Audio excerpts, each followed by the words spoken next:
Hello! Welcome to the Movies for Breakfast podcast. I'm Christy. I'm your host. On this podcast, I talk about movies, I talk about culture, politics, whatever I feel like, really. Today, we're going to do a very in-depth discussion of The Phoenician Scheme by Wes Anderson, which came out a couple months ago in May 2025. Whether or not you've seen this movie, you can enjoy this podcast because, first of all, I'll give like a spoiler-free rating and review in the beginning, and then I'll let you know in the timestamps and in the audio when I'm going to switch into spoilers.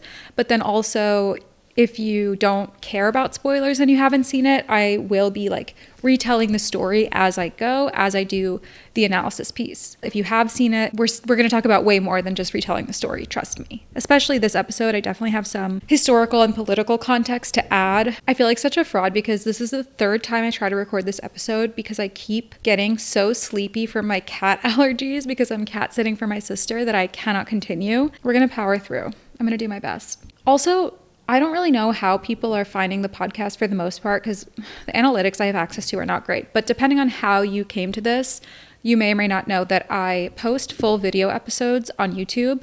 I post video clips on TikTok, and I post full audio episodes that are the same as the video episodes, but just the audio on Apple Podcasts, Spotify, and Patreon. This podcast is still very young, so if you like it, please support it. If you can give me a rating and review on Apple Podcasts, Spotify, that's great.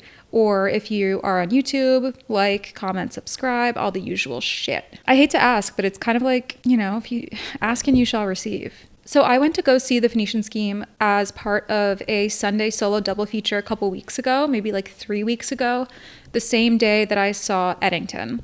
And I saw Eddington first, and then I went back and saw The Phoenician Scheme later. And I really feel like that has affected my perspective on this movie and how I felt about this movie because I liked it. I won't say I loved it, but I liked it. And I think part of the reason I liked it is because I was not super satisfied by Eddington and I left a little frustrated by Eddington. And then I was like kind of enjoying the Phoenician Scheme more in the theater, at least. The Phoenician Scheme, the story takes place in a kind of alternate imagined world in 1950 in the Middle East, where this business magnate, Korda, has a grand infrastructure plan to build these key points of infrastructure throughout the Middle East to facilitate commerce and take a percentage of profits in perpetuity. He is kind of a shady, slimy businessman character. We don't know exactly why, but he has a lot of enemies and someone keeps trying to kill him. He keeps almost being assassinated. So he wants to make sure that if he does die, his project goes on and his enemies don't profit from it. So he needs an heir. And he calls on his daughter, Liesel, who I'm dressed as, to become the sole inheritor and heir to his estate. But they don't have a relationship because after her mother died, he basically abandoned her at a convent. And so now he has called on her to become the heir to his estate. And the dynamic between them, the power dynamic, the kind of clash of their different worldviews is the main conflict in the story. And then around that, there's also an interesting kind of economic, political, cultural backdrop. And here's what I want to say about Wes Anderson up top. Wes Anderson is divisive. And honestly, I mostly agree with the very common critiques of him. And I think if a lot of people are saying the same thing about your work and critiquing it in the same ways, there's probably some truth to that. So people saying that he's overly stylized, style over substance, I don't totally agree that he's too stylized. I like the stylization. I think it's fun. But I do agree that the substance is lacking, not in the sense of story, because he always has pretty interesting stories, character dynamics, things that should be super impactful, often stories of familial trauma, parental abandonment, reconciliation, whatever. But it seems like he never quite lets go into the passion or the emotion of it. He's a bit emotionally constipated. That's what it is. Wes Anderson is a little bit emotionally constipated. And I feel like he wants to say something deep and he wants to say something emotional. And he does have a depth to the characters that he's writing. But then in the execution of it, in the acting and the dialogue, he's a little bit constipated. A lot of the things that I would like to see are left unseen or unfelt as a viewer. But at the same time, I do really enjoy now and then sitting and watching Wes Anderson movies. I like feeling like someone has put a huge amount of time and care into something that they're putting in front of my face. I think it shows, I mean, in that sense, he is passionate. You can tell he's such a perfectionist, and I appreciate it. I admire that. I enjoy it. I do feel like he has respect for his viewer in the sense that he wants to give you something as good as he can possibly make it. We might disagree with what we think makes it good, and I think that's totally fair, but I do think that he is someone I generally respect in that sense. Like, for example, I think there are other directors who also have a pretty recognizable style, maybe not to the same degree. I don't know if anyone is as recognizable on site to the same degree as Wes Anderson, but they are more also like emotionally dynamic. So like Guillermo del Toro, Bong Joon-ho, I really like both of them, and I feel like they do a good job of having a personal style, having an artistic and interesting way of telling the stories, but also being quite deeply emotional, dynamic, passionate. So that's just my personal taste. And I think a lot of people have the same critique of Wes Anderson. Now, The Phoenician Scheme is one of his more interesting movies to me because I happen to be very interested in the setting. I am interested in why he chose the Middle East, and I'm interested in the way that he chose to present it. I know that his wife is Lebanese, and I think that has clearly impacted his work a lot. I'm Lebanese. I don't know if I've mentioned that, only like every 5 seconds. I'm Lebanese. I grew up in America, as you can probably tell by my accent, but I feel very connected to my Lebanese culture and family. And I studied Arabic and Middle East history in college, so I've got things to say about the Phoenician Scheme in that sense. And so Wes has said that in interviews that the main character in this movie, Zsa Korda, was inspired by his late father-in-law, who was an engineer and a businessman and was Lebanese. It's his Lebanese wife's father. Technically, in the movie, Zsa is Armenian, and I guess he chose that because the story would make more sense to have it be like a European imperialist vibe, but also Armenia is still much more in proximity to the region than like if he were French. In the real world that we live in, 1950 was a pretty chaotic moment in the Middle East. And let me just say that like technically the map that we get shown in the movie does not correspond to any actual geographical map. Like, it's not like he took a real map and changed borders or erased borders. It's just nothing. But like visually, geographically, it read to me as like the Levant and part of Egypt. But then in the story also, like visually and artistically, he draws inspiration from all over North Africa, the Arabian Peninsula, the Levant. So I think it's meant to be a little bit of everything, and I will get into how I feel about him mixing things like that as well. But clearly, we're talking about the Middle East. I don't think this is totally common knowledge, but Phoenicia is a reference to ancient Phoenicia, which a lot of Lebanese people identify with. I'll get into that in more detail later too. But it definitely, like on the face of it in the name, it kind of evokes a romantic, nostalgic, idealistic memory of the Levantine region specifically. Now, anytime a Westerner, especially a white man, is inspired by the Middle East to create art or media or whatever it is, I'm going to come to it with a bit of skepticism, and I'm going to have a really high standard for it because there is just such a long history of European and American artists, writers, missionaries, doctors, intellectuals going to the East and then writing about it from this very limited Western perspective that kind of flattens everything that is not the West into this exotic, backwards, inferior world, which of course, especially in the 19th and 20th centuries, served to justify colonialism and colonial activity. You may have heard the term Orientalism used to describe this, which was first used as a sort of pejorative descriptor of the Western perspective by Edward Said in his 1978 book, Orientalism. Before he kind of laid out Orientalism as this harmful and prejudiced view, the term Orientalism just meant like Eastern area studies to Westerners. But yeah, Edward Said's work is very influential, and he's not the be-all end-all in Orientalism, but he is kind of he was the first really influential voice from a Middle Eastern perspective to say the way that you guys are talking about us is fucked.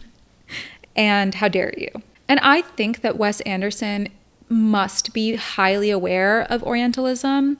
And I think that his intentions, I'm going to assume that his intentions were good and that he came to this project thinking about how to celebrate Middle Eastern history and culture and not how to flatten it and poke fun at it or anything like that. Like, being married to a Lebanese woman, I would bet that he has actually engaged with the culture a lot and been there and seen it for himself. But none of that kind of exempts him from falling into Orientalism sometimes in his work. I have mixed feelings in general about his portrayal of the Middle East in the Phoenician Scheme. I'll just tell you what I see and you can judge for yourself how you feel about it ultimately.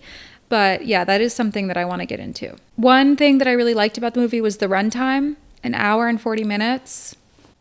That is beautiful to me. I really like concise movies. I like movies that respect your time, that respect your energy. And that's not to say that once in a while I don't really appreciate a long movie. That's fine. I just think that a lot of the time it is unnecessary. Oh, my sister's cat is watching me. Hi, Poochie. She has a cat, but her name is Poochie. Don't ask me. So I think to close out my spoiler-free review section, I have a hard time with star ratings, but I'm going to give this 3.5 stars out of 5 stars. I always reserve the right to change my mind later when I'm giving a review. It is how I feel about the movie personally, from my opinion at the time I'm seeing it. I'm not here to tell you what was good or what was bad. You are entitled to your own opinion and interpretations of things. I'm not here to call anybody else stupid or tell you that you didn't get it, but I'm obviously going to share my opinion because it's going to come through anyway when I dissect the film. I would say, like, if you have enjoyed Wes Anderson movies in the past, go ahead and watch it. If he really pisses you off, like, this is going to piss you off more than most of his other movies because he just gets increasingly Wes Anderson-y. So if his movies piss you off because you find them boring and style over substance, then you probably won't like this one either. So I wouldn't say like you have to go see it, but I would say if you sometimes enjoy him, if you're curious about the movie, it's worth seeing. I mean, at this point, it's been out for a couple months. I don't even know if they're still showing it in theaters or if it will be on streaming soon, because nowadays they put stuff on streaming like 2 days after they release in theater. So maybe just wait. Oh, what am I talking about? I watched it on streaming. I watched it for free streaming on Peacock. It's worth a hour and 40 minutes of your time, I would say. Okay, spoiler warning now. I'm going to get into the story. And if you want to watch the movie and you don't want spoilers, you can stop now, go watch the movie, come back later. If you don't care about spoilers and you didn't watch the movie, you'll be good. I'll explain everything. If you watched the movie, I'm going to talk about a lot more than just retelling the plot. So anyone can continue listening from here if you want, but this is your spoiler warning. I touched on this in the non-spoiler section, but just let me get more in detail about the setting here. Like I said, the setting is one of the things that I found most interesting about this movie, so I am gonna get into it, guys, okay? We're gonna nerd out a little bit about history and politics while we can. He calls the area that Zsa Korda wants to develop on modern, greater, independent Phoenicia. That's what's on the map. There's a quote that I liked from a review in The Guardian that I'm going to use to set the stage. Tanjil Rashid for The Guardian said, "The film is set in the Middle East of a parallel universe. It's 1950, but decolonization, the Holocaust, the World Wars, none appear to have taken place. History has stalled in a kind of perpetual Belle Epoque, leaving only a pastiche of the Orient in its imperial heyday, meticulously reconstructed in the film's geography and production design, its storylines and characters." There's a lot to unpack in there, okay? So first of all, I just need to quickly acknowledge the Middle East, the words the Middle East, that is a flawed term, okay? It is quite literally from a Western perspective, and I acknowledge that, but I'm going to use it because it's widely understood, and that's what I'm talking about from here on out, okay? The Arab world is not quite right because I'm including Persia and I'm including other ethnic minority groups. Same goes for the Muslim world. Those terms are both useful when talking about other things, but what I'm talking about right now is the Middle East or the Middle East and North Africa. So I recognize that's not the most perfect term ever, but that's what we're going to use. So I mentioned earlier about the map, how it kind of vaguely looks like the Levant and parts of Egypt, and that throughout the movie you get the sense that there's pieces of the Levant, Egypt, North Africa, the Arabian Peninsula, Central Asia, all of that kind of gets woven together. And it's just a vast land that is not divvied up into individual nation states, it looks like.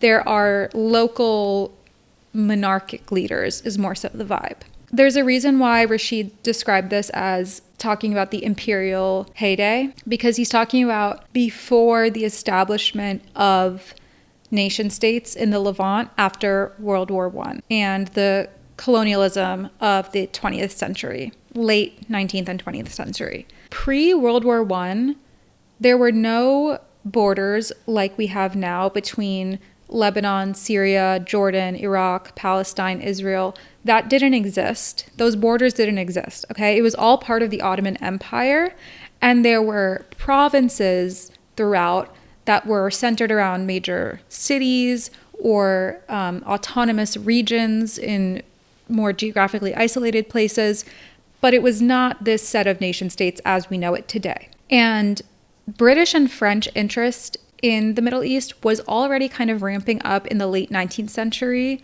and continued in the beginning of the 20th century and through World War I. And they had made agreements with Arab leaders. In all of these individual regions, there were Arab leaders or local Arab leadership that had ambitions for self-determination and independence, because the Ottoman Empire was kind of already on its way out here, like it was weakening.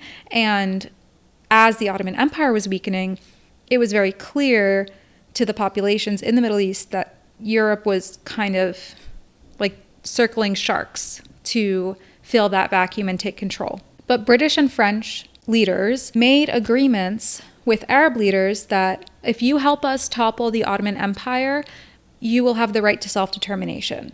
Okay? But the thing is, they lied, because tale as old as time, colonialism, this is how it goes. And so they completely betrayed their promise after the Ottoman Empire fell apart after World War I. And instead, they signed the infamous Sykes-Picot Agreement in 1916, which officially drew the borders around the mandates and protectorates in the Levant. So a mandate was a more like strictly controlled region, and a protectorate was more like a bilateral treaty between, some self-determined leadership and the European power. But either way, there was a very significant European presence and colonial dominance established by the Sykes-Picot Agreement, which was co-signed by the League of Nations. So the British mostly took Palestine, Jordan, and Iraq, and the French took Lebanon and Syria. Okay. In the interwar period, a lot of other stuff happens, but fast forward, the British and French are retreating after World War II. In 1946, the French troops officially withdrew from Syria and Lebanon, and in the same year, Jordan gained independence from Britain.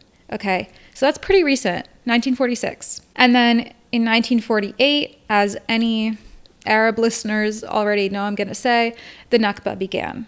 Okay, Nakba is Arabic for catastrophe, and that's what it was and continues to be. Basically, Zionist militias drove about half of the existing native Palestinian population, who were mostly Arab, and that amounts to about 750,000 people, out of their homes and out of their villages. And the way that they did this was through dozens of horrific massacres of entire villages of civilians as an example to the other villages, so that they would flee in terror of facing a similar fate of mass murder. I mean, it's just truly a horrific moment and the beginning of decades and now almost a century of more horrific moments for the Palestinian people. I am glad and I celebrate that so many more Westerners and especially Americans are learning about the history of Palestine and are learning about the plight of the Palestinian people and the ethnic cleansing of the Palestinian people. But I think a lot of people are falling for the propaganda that the latest conflict is different from the past 75 plus years, when I feel like it's really just the same playbook over and over again. So in the real world, in 1950, Zionists have expelled Palestinians from most of the Palestinian Mandate territory to establish the State of Israel. Hundreds of thousands of Palestinians have been forced to flee for their lives and will never return home. The rest of the Levant has been chopped up by the Europeans 20 or so years ago with no regard for local affiliations or history. And now those states have just recently gained their independence and are baby states trying to figure out how to function. Most of the Arabian Peninsula was still under British control and influence, and the Americans were becoming increasingly interested and involved because of the oil. Shocker. I know that will shock everyone. In Iran, the US and the UK were about to stage a coup to reinstall the Shah in response to Mossadegh nationalizing Iranian oil, and that coup would be successful. So it's not a very romantic picture in this moment of time. And I think that's why Wes Anderson is plopping us down here in the mid-century after the World Wars and saying, what if it was like this alternate universe? And in this universe, we seem pretty oblivious to any world war. There's no Israeli state that we see, although there is a Jewish settlement, which is a different picture to what I just described. And there's no new states from the Sykes-Picot Agreement. There's no Iranian coup. It's just a relatively undeveloped land of potential riches. Now, why does he call it Phoenicia? I'm so glad you asked. So Wes is married to a Lebanese woman, like I mentioned, and he has said that Zsa Korda was partly inspired by his late Lebanese father-in-law, who was a businessman and an engineer. Can't believe I'm already at 30 minutes. Fuck me, this is going to be a long episode. Ancient Phoenicia is connected to Lebanon because parts of Lebanon have been, I don't know why I just used a newscaster voice. Parts of Lebanon have been continuously inhabited by humans since ancient Phoenicia, which was during the Bronze Age. So we're talking like as early as 1500 BCE. The Phoenicians were known as very successful maritime traders and shipbuilders. They created the first written alphabet. They connected a lot of different civilizations that are much more well known and have been much better documented by history. So Mesopotamia, Egypt, Greece. In the middle of all of those things was this little ancient Phoenicia, which was mostly in the beginning just a cluster of city-states in what is now Lebanon, although then it did expand. But basically, the Phoenicians, by virtue of being traders, also were part of a lot of cultural exchange and influenced the region. Now, I could sit here and talk to you for hours about the idea of Lebanese people being Phoenician, and I'm gonna not do that. I'm gonna condense this as much as possible, but I feel like I do have to give a little bit of this information to my non-Arab, non-Lebanese listeners because it's pretty interesting, and I do think that it is relevant to the movie. The Phoenicians were a long time ago, ancient Phoenicians. They are also known as the Canaanites, like from the Bible, you might know the Canaanites. That's basically the same thing. Phoenicia is just a word that the Greeks used to describe them, and they're kind of like a more specific period of time. Since the Phoenicians lost power, so many different things have happened to what is now Lebanon, okay? The Romans and Persians fought over it for centuries. And then finally, in the 7th century CE, that's when Islam began, and the Islamic conquests came out of the Arabian Peninsula, and the Arabs from the Arabian Peninsula conquered the Levant. When I say Arab at that point in time, it means the people from Arabia, from the Arabian Peninsula, mostly what is now Saudi Arabia, okay? But with the arrival of the Arabs in the rest of the Levant and with the conquest of the region, we see a process begin at this point that historians call Arabization, which basically means that the language, the culture, the religion of the Arabs became dominant in the Levant. So a lot of people obviously converted to Islam. Islamic cultural practices spread. The Arabic language eventually became more popular than Aramaic, which had been the dominant language before. This is basically the beginning of what we mean today when we say Arab. But the modern concept of Arab identity is also shaped by a series of nationalist movements, beginning with the Pan-Arab nationalist movement in the late 19th century. I just heard myself, and if you're getting bored, you can skip this section. You can go to the chapter markers and skip this if you don't care, but I'm going to keep going. So partly in response to the Ottoman Empire weakening and European colonialism as a looming threat, Pan-Arab nationalism arose, which basically asserts that all Arabs belong to a common national identity and have one shared history. And that any divisions among them to say, like, those are Syrians, those are Iraqi, those are Lebanese, those are all just externally assigned divisions by the Europeans. I'm oversimplifying, but essentially that's the idea. And usually nationalist movements involve some truth before they are taken to the extreme, and this is no exception. The Europeans did impose borders, we just talked about that. And Arabs do share common parts of their culture and history. But it becomes nationalism with the prescription of that as the most important feature of anyone's identity.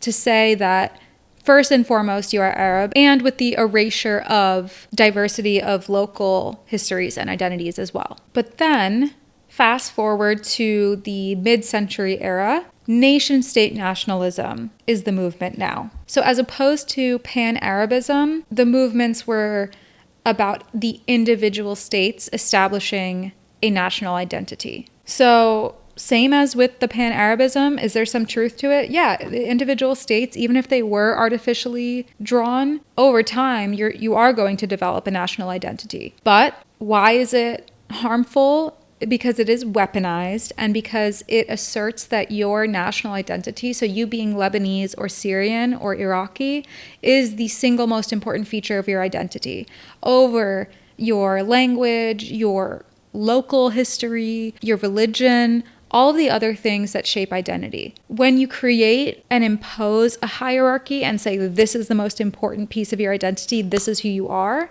and try to kind of supersede the other pieces, that is often weaponized and used as a political movement. Now, a sort of offshoot of this or a related movement is the idea within Lebanon, that Lebanese people are the descendants of the ancient Phoenicians first and foremost, and that they are not Arabs nor part of the Arab world. This is a common joke that other Arabs make, that like if you tell a Lebanese person they're Arab, they say, no, we're Phoenician. And I get why it's a joke, but I'm going to talk about it seriously. Lebanese identity being linked to the ancient Phoenicians is not always about rejecting Arab identity, and it doesn't have to be. There is archaeological and genetic support for the idea that the present-day Lebanese population descends primarily from the ancient Canaanites, and that the region, like I said, has been continuously inhabited by humans since that time, which, suggests that the history, the heritage, the culture, the genetics continue to be passed down. Lebanese people celebrating the legacy of the ancient Phoenicians, selling souvenirs of the little Phoenician figurines or the tablets with the alphabet, that does not necessarily have to be anti-Arab nationalism. However, I think there are some obvious problems and risks in a globalized world full of migration after thousands of years of migration to grasp onto genetic composition as a determiner of identity that is more important than other things. Also, Lebanon is infamously sectarian. If you study politics and sectarianism comes up, the textbook examples are Yugoslavia and Lebanon. Lebanon had a civil war not very long ago. Internal divisions in Lebanon have always been part of its history, and identity in Lebanon has always been complicated and contentious. So some Lebanese people, especially Lebanese Christians, who are a minority in the larger Arab world, right, in terms of religion, weaponize Phoenician identity as a way to say, we are not Arab because we're better than the Arabs. We have more proximity to whiteness. We have more proximity to Christianity in the Western world, which is superior to the Arabs. So kind of its own form of Orientalism of like, Arabs are backwards and we are not that.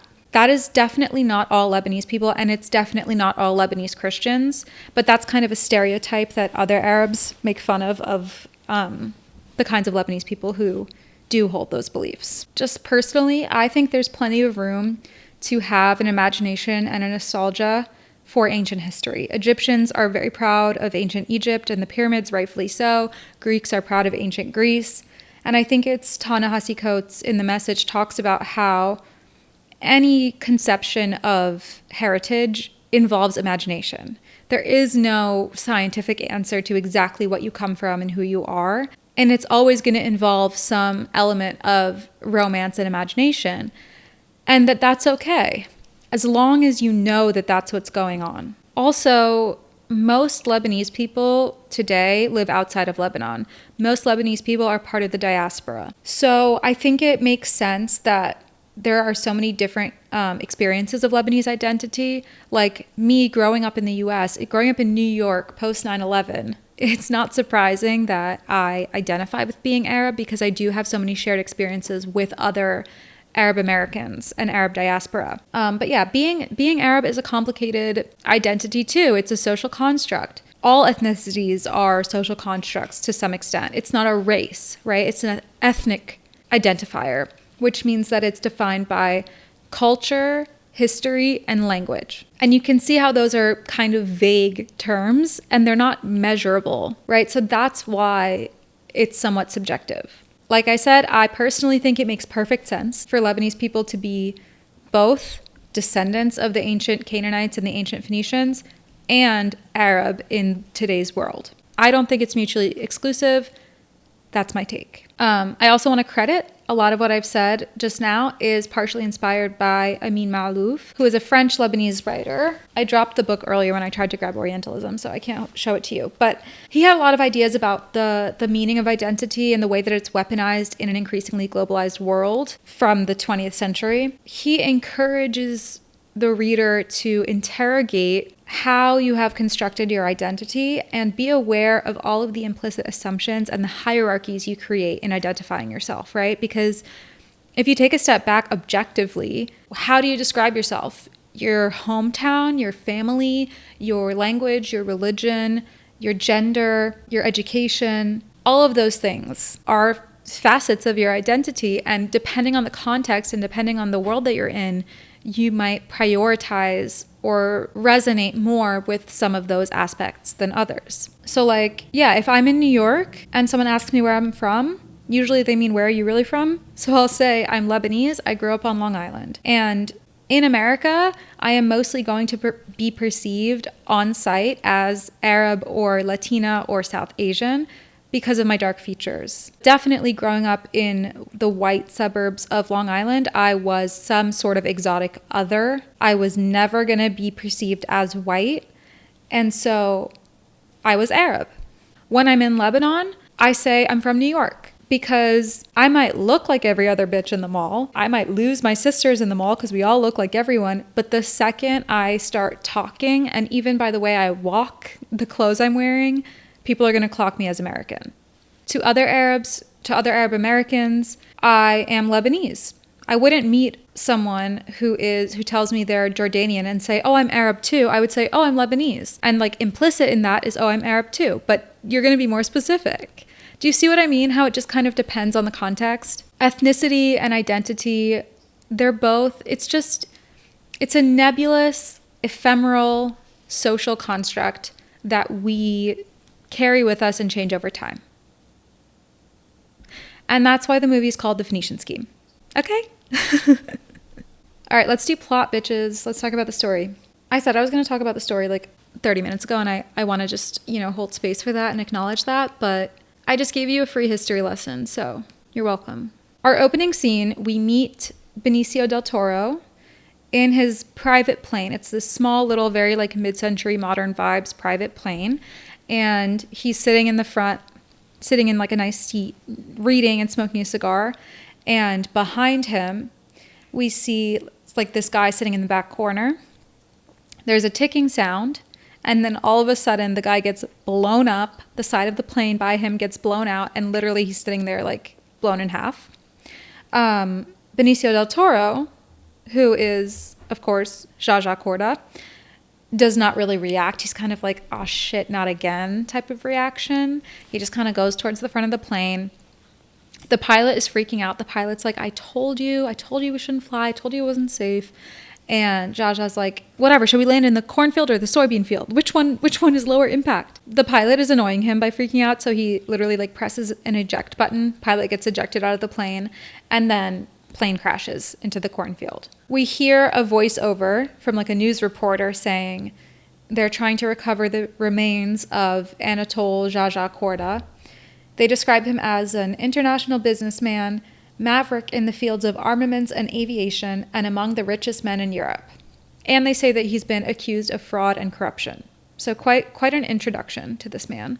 And they say that this is his 6th recorded plane crash. So someone's been trying to kill this man for sure. Now, we cut to this weird scene that I'm going to describe as like an afterlife scene.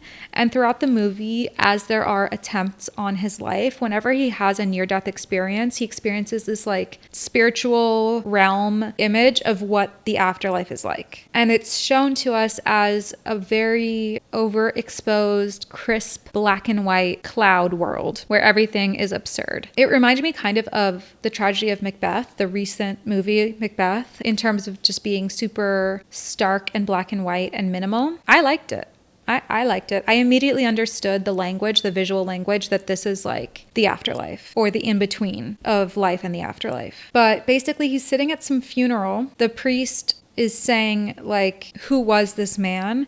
How will he be remembered? How do we recognize him? Let us consider his life and deeds. And Zsa turns to his grandmother, asks, why are we here? And she doesn't recognize him. And then a little boy wakes up out of the coffin and sits up. So very creepy and unsettling. He is realizing that if he dies, he is not really going to be remembered for anything. He's not going to be remembered for who he was. Maybe no one even knows who he is. He doesn't have strong family connections, and he doesn't have an identity, really. Speaking of identity. And the fact that it's a child in the coffin, I think, is our first image of him trying to reconnect with his inner child and kind of reconcile life as it happened with life as a child expects or hopes it will be. When the little boy in the coffin gasps and like sits up and wakes up, we cut back to Zsa in the cornfield getting up, not dead. So that again like solidifies like the little boy and him are the same. He is fucked up. His face is fucked. He has a huge black eye. He's bloodied. At the edge of the cornfield, there's this news interview happening, which was the voiceover we heard earlier of the news reporter. And he's interviewing the pilot who survived being ejected, I guess. There's like a parachute on the ejection seat or something. And then the camera just kind of slowly pans over and you see Zsa walk up. And this happens a lot in this movie. Just a lot of pans to be like, oh, there's somebody else. And something about it is just so funny. I don't know. There's something very silly about it. It's like you feel like you've just turned your head and been like, oh, she's right behind me, isn't she? The next scene is this extended shot from a bird's eye view of this big, luxurious bathroom. Zsa is in the bath on the far left-hand side of the screen and of the room. And then all around him are like nurses coming in and out and tending to him and puttering about. There's a lot of interesting visuals. We see the floor is this like geometric tile that I think is very reminiscent of traditional like Lebanese tile floors, and I liked that. The nurses and like the staff who are coming in and out are wearing like little white hats and all white outfits, kind of like what I'm wearing now because I'm dressed as Liesel, who's going to come in a second. But there is that continuous motif of like wearing all white, the purity of it, the innocence of it all, vibes. There's like a urinal that is being used as a ice bucket for champagne, which I thought was funny. Most interesting thing about this scene or this shot, because it is also a title sequence, so it's not really a scene, but Zsa is sitting in a bath of milk. Yeah, milk. Milk is such a film thing. Bitches love using milk in movies for symbolism. Often it's grown men drinking milk, which is very unsettling and creepy. Here he's in a bath of milk, which is a little different, but like in Leon the Professional, A Clockwork Orange, Inglourious Bastards, No Country for Old Men, you see villains or anti-heroes drinking milk. To me, it represents like there's some unhealed child within them. Their mother didn't love them enough. And it's kind of perverse because they have this very masculine, hard exterior, but then the drinking of the milk, you're kind of like, There's something deeply like vulnerable and either truly innocent, like in the case of Leon the Professional, I think we're supposed to read it as Leon the Assassin is like pure at heart and innocent. But obviously with like Inglourious Bastards, No Country for Old Men, it's the villains and murderers drinking the milk. And in that case, it's kind of like, to me, it's like an insatiable, like spoiled brat type of thing, like never weaned off milk, always needing more. And it is just also good for like creepiness factor because they are doing something that an innocent child should be doing, which is drinking milk, but really there's something really dangerous under the surface. Milk in movies, it's one of those things. Okay, so after we get the title, The Phoenician Scheme, the next scene we cut to a kind of, I just kept thinking of it in my head as like a situation room, but it's this mid-century modern conference room type of thing. There's a bunch of suits sitting around it. One of them, who refers to himself as the chair, recognizes the bureaucrat from Baltimore. So yeah, these are just like stand-ins for powerful men in government in the Western world. And they have this little slide projector that I actually really liked and thought was cute. It was very retro. You hear like the clicking of the slides, and then there's a big screen, like a light projector. This is so Wes Anderson. He loves to like draw you something or show you a piece of paper. I actually really like that. This guy is saying korda is their common enemy and he works against all of their interests, right? He like messes with the money, he dodges tariffs, all of this stuff. One of the funnier things they say that I really liked was they say he provokes war and peace in conflict with our agenda. Provoking peace should not be something you can do, but I mean, you just heard the historical context I gave you. Sometimes peace is contrary to the interests of the Western bureaucrats. In fact, I would argue it often is. But yeah, they're all in on a plot to sabotage him, basically. They've agreed to sabotage his endeavors. Next scene, we're at Palazzo Korda. We know that because, like a lot of places in this movie, it's introduced to us with like an extended shot of a postcard, almost like a scanned postcard on the screen, which I really liked. And it's like an architectural drawing of this big villa, and it's called Palazzo Korda. So it's his like huge mansion home base. We're looking at this big great room from one wall, very zoomed out. And there's a door in the back left and a door in the back right. Out of the back left door, a butler ushers in this nun in all white and seats her at this table, this big heavy table that is on top of a raised platform, like an altar in the middle of the room. Okay. Out of the back right door, another butler comes in and seats Michael Cera in just like a chair right by the door facing us. And he's like an awkward, like nerdy professor guy carrying shit with him. He just kind of sits down. Liesl is sitting up very, straight and proper, unlike me at the table. She is played by Mia Threppleton, who happens to be the daughter of Kate Winslet. She looks so much like Kate Winslet, and I really like her. I think her acting was great. I judge Nepo babies by their work, okay? I'm a fair judge of Nepo babies. It's just that if they're bad, I find that egregious, but I'm not harsher on their skills than I am on anyone else. And I think she was great, so whatever. After they've been waiting for a couple seconds or whatever, Zsa bursts in and he's like already talking, right? He's like, no, there's no, whatever happened to hi, hello, how are you? But he starts frantically explaining to Liesl that he is promoting her to be sole inheritor of his estate in the event of his untimely demise, right? Because he's like probably going to get successfully assassinated at some point. And he says this is on a trial basis. Another like Wes Andersonism is he has these refrains of dialogue that get like reused and repeated throughout a movie, but they mean different things each time. Sometimes I find this genuinely like funny and cute, and I like that there's like this inside joke. Sometimes I'm like, okay, there was other dialogue that needed to be said, and this is not worth overriding that. You know what I mean? But yeah, immediately you can see that he expects people to say yes to him. He's used to being the powerful person in the room. But the girl, Liesl, has a sort of different type of power in the way that she is just so dignified and quiet and strict. She has the aura. Technically, she's like a nun in training, but she has the aura of a nun where you're just like, oh, this woman means business and is demanding respect, just the way that she sits quietly and lets him talk and then takes her time responding. So she says to him, it's been 6 years since we saw each other. And he says, Oh yeah, sorry. And he doesn't sound very sorry, but she immediately like does the sign of the cross over him and she says, "You're forgiven." And he's like, "Really?" And that was pretty easy. So there's this weird vibe where you're like, there's so much tension here and she is not impressed by him at all. And he seems like weirdly oblivious to that. So she's asking him like, why? Like, why do you want me to do this? He has 9 sons who live in a dorm across the street from his palace. So why her, you know? He's like a little bit cagey about it, but basically he says that he can't allow his enemies to benefit from killing him. And he describes that as the top priority of my life at this time.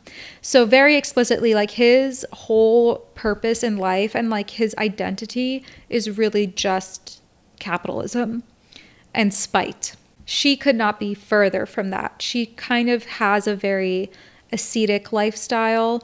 She's super minimal. She's super self-denying. At this point when we meet her, she's like wearing what I'm wearing, but she doesn't really have makeup on. She has like a little bit of lipstick maybe. But she's definitely presented as a foil to his opulence and self-indulgence. She's a lot more reserved and serious. And it turns out that the only reason she agreed to come was because she wants to know something from him. And this was a moment where I did roll my eyes. And it's one of the moments I was talking about where I think Wes Anderson is so close to confronting a like difficult emotional truth.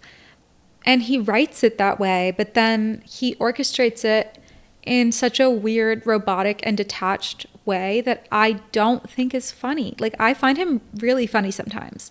But when he kind of like avoids an emotionally difficult moment with humor, just being like weirdly, absurdly deadpan and stuff, it just takes me out and I don't enjoy it. And I think this is the type of thing that a lot of people roll their eyes at when it comes to Wes Anderson. But basically she like asks Zsa, "Can I go stand over there?" And she just like walks into another corner of the room and then turns on her heel. And everything is so like, she walks right into the middle of that wall and she turns around and she's framed right in the middle of it. And she's standing on the other side of the room when she asks him, "Did you murder my mother?" So I get it. I think like she's physically putting distance between herself and him because it's emotionally stressful for her and she is afraid to know the answer. It just felt unnecessary. It just personally doesn't like resonate with me and my taste. I feel that Wes himself is like avoiding the intensity of the moment, even though I know he's making an intentional choice. I just don't like it. He's like super offended that she asks if he murdered her mother. He's kind of like, "What? I would never do that. I was very fond of her and I would never personally murder anyone ever." So she's like, "Okay, did you like hire someone to kill her?" And he's like, No. I would never do that." That's another refrain he says throughout the movie a couple of times, that he was very fond of her mother. And it's like such a cold and weird thing to say about your dead ex-wife and mother of your child. Like, she's not sure if she should believe him or not, but she's like, okay, well, what am I going to do? You denied it? Okay. He wants to show her his plans. And he has all of his plans laid out in these shoe boxes on a rug on the lower level of the floor in front of the table from our perspective. Wes has said in interviews that the use of the shoeboxes is inspired by his late father-in-law, who actually did put all of his plans and paperwork and stuff into these meticulous boxes. Which, knowing that, I'm like, that makes sense to me that you would get along with your father-in-law, because that is very Wes Anderson. They sit around this rug and he sits on like a normal chair with his cane and kind of like man spreads on it. And then he gestures for her to sit on a literal footstool across from him, which is just so like rude. But she sits like with her knees tucked up and she's holding her little wicker suitcase and she's sitting very straight up and she's like just staring at him like, okay, do your shtick, you know? Even though he thinks that like she will of course do what he wants, this felt a bit like a pitch. Like, he's pitching his project to her and also explaining it to us, the audience. So we go through all the shoe boxes. As they're like starting to go through them, an arrow lands in the top of one of the shoe boxes. Then we see that all of his sons, his 9 sons who are like kids, are crowded around a balcony, an internal balcony overlooking the room that they're in, and one of them has fired a bow and arrow, which again, everyone like kind of doesn't react to. So Liesl sees the boys like kind of silently clustered around and sees that they are curious and neglected. He keeps them in a dormitory across the street and like kind of doesn't emotionally or socially care for them. And as he starts going through the plan, which is essentially the titular Phoenician scheme, I started to notice the score at this point, and it was kind of like a low, foreboding piano. I really liked it. The shoeboxes are laid out on this rug, and it's like a red rug, and it has all these Egyptian hieroglyphics around it. So right off the bat, we're kind of being liberal about what ancient civilization we are referencing, because the Phoenicians are not the Egyptians. But it makes sense to me that the character Zsa Korda would be like, I like this exotic rug, you know? And not really care about the specific origins of it. The first shoebox, he says it's a dam we're going to build. It's called the Trans-Basin Hydroelectric Embankment. Then there's the canal we're in the middle of digging, the Trans-Desert Inland Waterway. There's the tunnel we finished drilling, the Trans-Mountain Locomotive Tunnel. And those are the 3 big infrastructure projects. Then there's a shirt box. So I thought it was interesting, like, which boxes are which. The shoe boxes are all the actual buildings or like development projects. And then there's a shirt box with the plan to assemble the massive workforce required for the project. And it's going to be an indentured workforce provided by the monarchy of Lower Western Independent Phoenicia. He says, in short, we're going to need slave labor, but that's available to us. And Liesel's looking at him like, the fuck? Like, why did he just casually say he's going to use slave labor? Then there's a hat box that contains negotiations with barons in shipping, mining, and railroads. Then there are sock boxes with agreements with titans in banking, real estate, and black market syndicates. We just went through all of those super quickly. Like in the movie, he goes through all of those super quickly, and the camera is just panning from box to box. And then a flaming arrow lands on one of the shoe boxes because the same son with the bow and arrow now shot a flaming arrow. And the butler comes over with like a fire extinguisher, again, as if this has happened many times before. And Zsa's like, 1 second. And he goes, and we hear some commotion. He's like dealing with the boys. While that's happening, in the room, it's just Liesel, and she looks to her left. Bjorn, the tutor, Michael Cera, is still sitting there in the corner. He's been sitting there this whole time. And he sees her looking at him, and he says, he does like a really funny Norwegian accent. I genuinely found it delightful. But he's like, hello, yes. She looks at him, and like the camera is looking through the underside of the table as well. So he's like obscured behind layers of dark objects framing him. And he's like kind of little and slightly cut off. He has a very timid, nerdy vibe. But I felt like he was pretty obviously a spy. He was in there that whole time, like silently, and he's like obscured by all of these visual framings.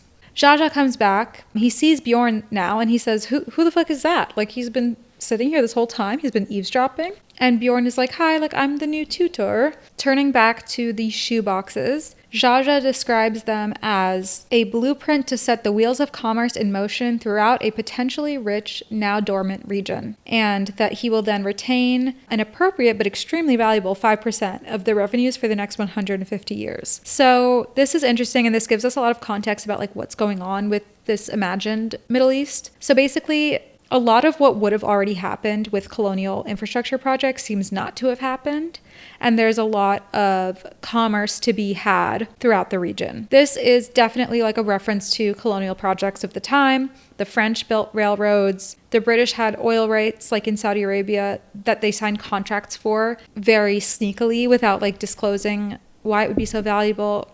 All that kind of stuff was going on. Then he sees that she still hasn't signed the paper on the big table. And he's like, what the hell? Like, what's going on? She says, I told you, I take my vows at the end of the month. Like, she's still going to become a nun. He says, I told you, no, the church can claim a lien on family assets. So he can't have her be associated with the church in that way. He says, you can still believe in God if you wish. I found that, like, he's just, me personally, if my father abandoned me to a convent after maybe killing my mother, and then called on me when he needed my help with his diabolical slave labor business empire, I might kill him. I'm not a nun, but Liesel is like a very patient, stoic person. This is the first time that the conflict between them is kind of like coming to a head, and this power struggle between them is arising. And we get a really interesting framing and blocking to show this. So This whole time, this whole scene, basically, we've been looking from the back wall on this big room. And now we've cut to look from the left wall. And we see Zsa Zsa standing on that raised platform where the table is, like on the altar, looking down at her where she is standing in front of the carpet of shoeboxes. And she's already smaller than him. But framed in this way, like he is really like bigger and taller than her, and he's looking down at her and she's small. We get the dynamic. He has presumed he's more powerful. He has presumed that he is in control and can do whatever he wants, because normally that's true. He has all of the money and power in the business sense to usually get people to do what he wants. But the power that Liesl has is kind of like a quiet, different type of power. And it's just her dignity. She has a sense of self. She has a sense of her principles and morals and values, which is something that he does not have.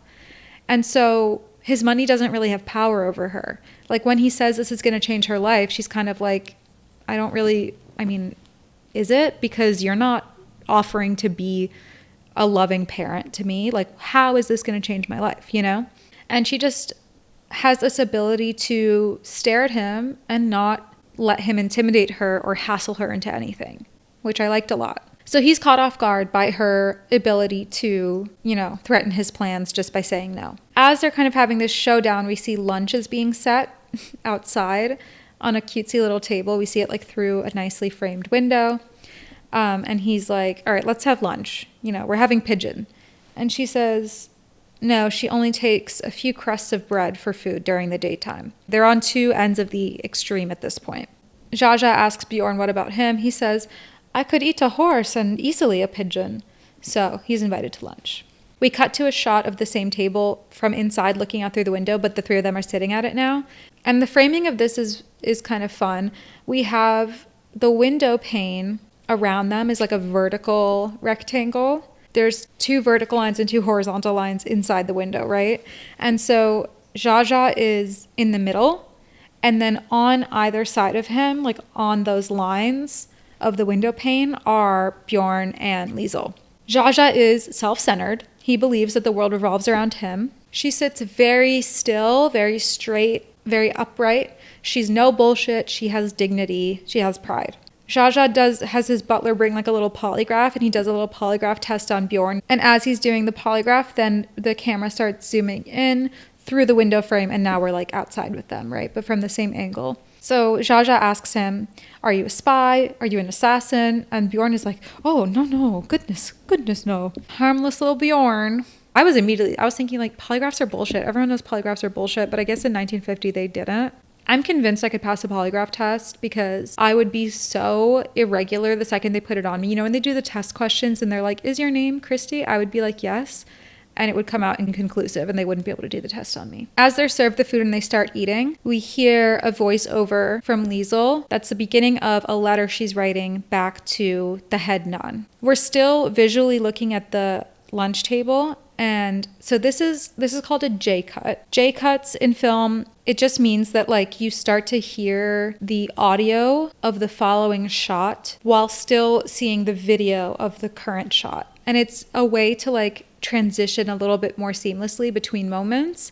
And it also can be used to like subtly imply something about what's going on in either side of the cut. In this case, it kind of transitions us into the beginning of a long montage. And so we have this voiceover from Liesl explaining to us her inner thoughts as she's writing while we are visually watching this montage of things happening. So after the lunch scene, we see her in her, presumably what is her room in the palazzo korda. It's like a small little twin bed inside the wall with a curtain in front of it. Looks so cozy, but clearly is intended for a child. And the score here becomes more of like a high-pitched, fast-paced melody because shit's starting to go down. Zsa Zsa is getting ready for the trip. He's doing all the preparations for the trip to Phoenicia to execute his plans. We get all of these very Wes Anderson shots that are straight on, head on of Zsa Zsa doing something to prepare, and then Liesl's always off to the side holding a different shoebox, going through the papers of the shoebox, like doing her homework basically, and asking him questions. So the first one, we see him at the tailor. He's like smoking a cigar while at the tailor, and he's holding his arms out like this. It's almost reminiscent of like Jesus on the cross or like the Jesus in Rio. And I think it's meant to be like a perversion of that because he's far from a Christ-like figure. And Liesl tells the Reverend Mother in her letter, she says, his fortune is gained entirely, as you know, through unholy mischief. She says, how will your slaves be compensated? And he says, I think they're going to get a stipend. It's really up to the king. It's none of our business. He says, we can't interfere on that level. She says, God may have something to say about that. I just realized, why is she British? He doesn't have a British accent. I don't know, but I kind of didn't notice during the movie, so it doesn't matter. And then also in all of these shots, the camera will then pan, like after we've seen both Zsa Zsa and Liesl doing something, the camera pans and we see that Bjorn is also small, sitting in the right-hand corner, just listening to everything. And Zsa Zsa is like, always seems surprised that she has any objections to his diabolical plans. He says, is he against slavery in the Bible? Like, is God against slavery in the Bible? And Liesl says, I'm against it. So you also get even more enforcement that like Liesl is not just a rule follower. She's not just like following the rules she was taught in the convent. She has like genuine beliefs and care. Then we see him in the bathroom again, and Liesl saying, there's a terrible famine in this shoebox in this region. He goes, I know, that's us. And she looks at him like, what do you mean that's us? And he says, yeah, we did that. Normally they would just have the normal kind of poverty, but we went ahead and controlled the grain. So now we can do whatever we want because we will provide food on our own terms. Again, we pan and Bjorn is there too. My word, is that ethical? It's damnable. To hell. Then there's a couple more scenes exactly like what I just described. She asks him while they're in a greenhouse, where does your ruthlessness come from? Like basically like, who hurt you? Why are you like this? Why don't you know me? Why do you have the boys live across the street? There's no love in this house. God is absent. Why? I kind of love her. She's so confrontational, but like just no bullshit, straight to the point. This is one situation where I don't mind the like deadpan Wes Anderson delivery because I do think it's on brand and like on character for a man like Zsa Zsa to deliver some like crushing lore from his childhood in the most deadpan casual voice. So he's like, yeah, no one loved me, no one cared about me except the nanny, and she was dismissed and put to shame because she overstepped her position. That kind of like childhood trauma is not surprising, right? That kind of explains what you would expect for him. Oh shit, my laptop's gonna die. Sorry, I had to take a quick break because the cats were like wanting to hang out with me. That was really exciting, but I'm back. Okay, they're standing in the greenhouse and they're standing around a cactus, which is like, I think an obvious symbol for Zsa Zsa having these like prickly outer casing, but there's something deeper inside if anyone would be brave enough to touch it, you know? What I like about this scene is that when she turns to him and asks that question, we go from this very consistent kind of wide shot on both of them to straight on close up on her looking right at him, and then straight on close up of him looking back at her. And this happens several times throughout the movie in these like kind of pivotal moments in their relationship where one of them, usually Liesl, is kind of advancing a step closer or taking a risk to connect. We get a pretty intense like close up, and it feels really intense because we're so used to that steady wide shot on both of them. Very effective use of framing. She is quite literally forcing him to face her head on, look her in the eye, and answer to her. And she has every right to do that. Also in this montage, we see that Bjorn is teaching the boys in the dormitory about insects like he was hired to do. And Liesl is there too, kind of like bonding with them or whatever. And it's very cute. There's this big open dorm room and they're all kind of huddled in the left side of it together, even though there's space to sit further away. So you see that Liesl is kind of fostering and building a family vibe and a closeness that Zsa Zsa never gave them. She kind of feels bad for them. She tells Reverend Mother that her brothers need her. I think one of the boys or Bjorn asks her, are you interested in butterflies? Because they're talking about butterflies. And she replies that she's interested in the welfare of all living creatures. So, love her. Very sweet. We break up the montage then, and the next scene is another moment of increasing intimacy between the two of them. Zsa Zsa and Liesl are sitting at like the kitchen table, and you get the feeling it's kind of the middle of the night. They're getting like a late night snack or something. They're in pajamas. She's not wearing her nun habit, and she's drinking milk. So remember we talked about milk? Her drinking milk makes sense because she is in some ways like innocent and pure, And she is also seeking parental warmth and affection that she didn't really have at least since her mother died, because he abandoned her. He's drinking like a little thing in a small like digestif glass, or like a cordial. I think this is whiskey though, because later they like both drink whiskey out of similar glasses, but it's like, it doesn't look like whiskey. It's too light colored. Doesn't matter. And kind of like seemingly out of nowhere, Jaja drops some lore, and he says, she was murdered, by the way, about her mother, not a suicide. I think I know who did it, but I've tried to stay out of it, frankly. And he just says, the son of my father. First of all, I want to talk about this, like, I've tried to stay out of it. I like that Wes Anderson included this and is kind of like pointing out how non-staying out of it that is. Like, what do you mean you tried to stay out of it? If you are saying your brother killed your wife, the mother of your child, like, he is so avoidant. He's like avoidant attachment final boss. And he also avoids any like culpability or accountability for his actions. I also think, you know, in this day and age, I think about this a lot, about staying out of it, this concept of staying out of it, the way that some very influential celebrities, influencers, politicians, business people stay out of things. Stay out of talking about the genocide of Palestinians and whatever other, and, you know, countless other humanitarian crises and war crimes, and how like ridiculous it is sometimes to say that you're staying out of something when really it is everyone's business. Like Liesl said, she cares about all living creatures. It is our business to care, and to just stay out of things. Like, you sound like a buffoon, you know, like Jaja sounds ridiculous. She's like, so your brother?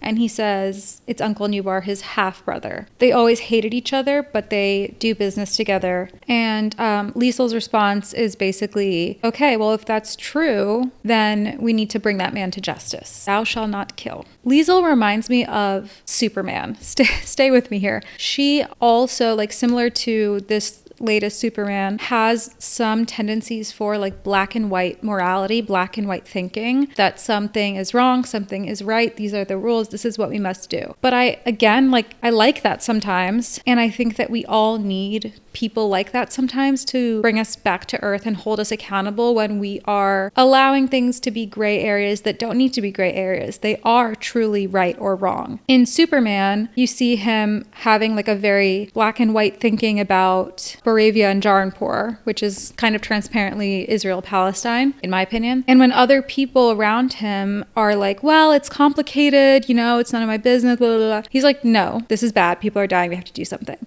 And in this world of like misinformation, apathy, that is refreshing. I think I said it in the Superman episode, but it reminds me of people like Greta Thunberg, who sometimes you just need someone to be like, no, that is bad. Some things are just bad. That's what Liesl is in some moments in this movie. And Jaja sees her conviction in this moment, and that they're like aligned on hating Nubar, or at least wanting to confront Nubar. So he calls for the notary. Like, I think he sees this opportunity that, okay, I got her. She's on my side for a second. Let's get her to sign. This is a bit like sinister, because he is kind of emotionally manipulating her with the promise of justice and closure for her mother's death. But also there is some genuine like intimacy in this moment. There is something intimate about sitting at the kitchen table late at night, kind of with your guard down, your pajamas on, and talking about family history and drama.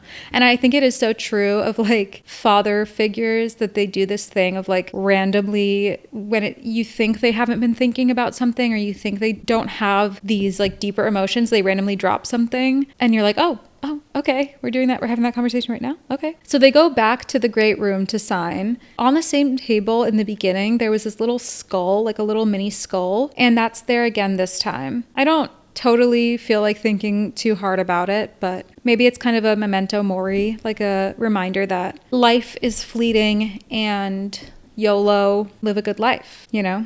He swears to get revenge on Uncle Nubar, and she says, by that you mean get him arrested? Like, she's so innocent and cute. She's like, I don't want to kill him. And he's like, yeah, like, you know, well, of course he is one of our most important business partners.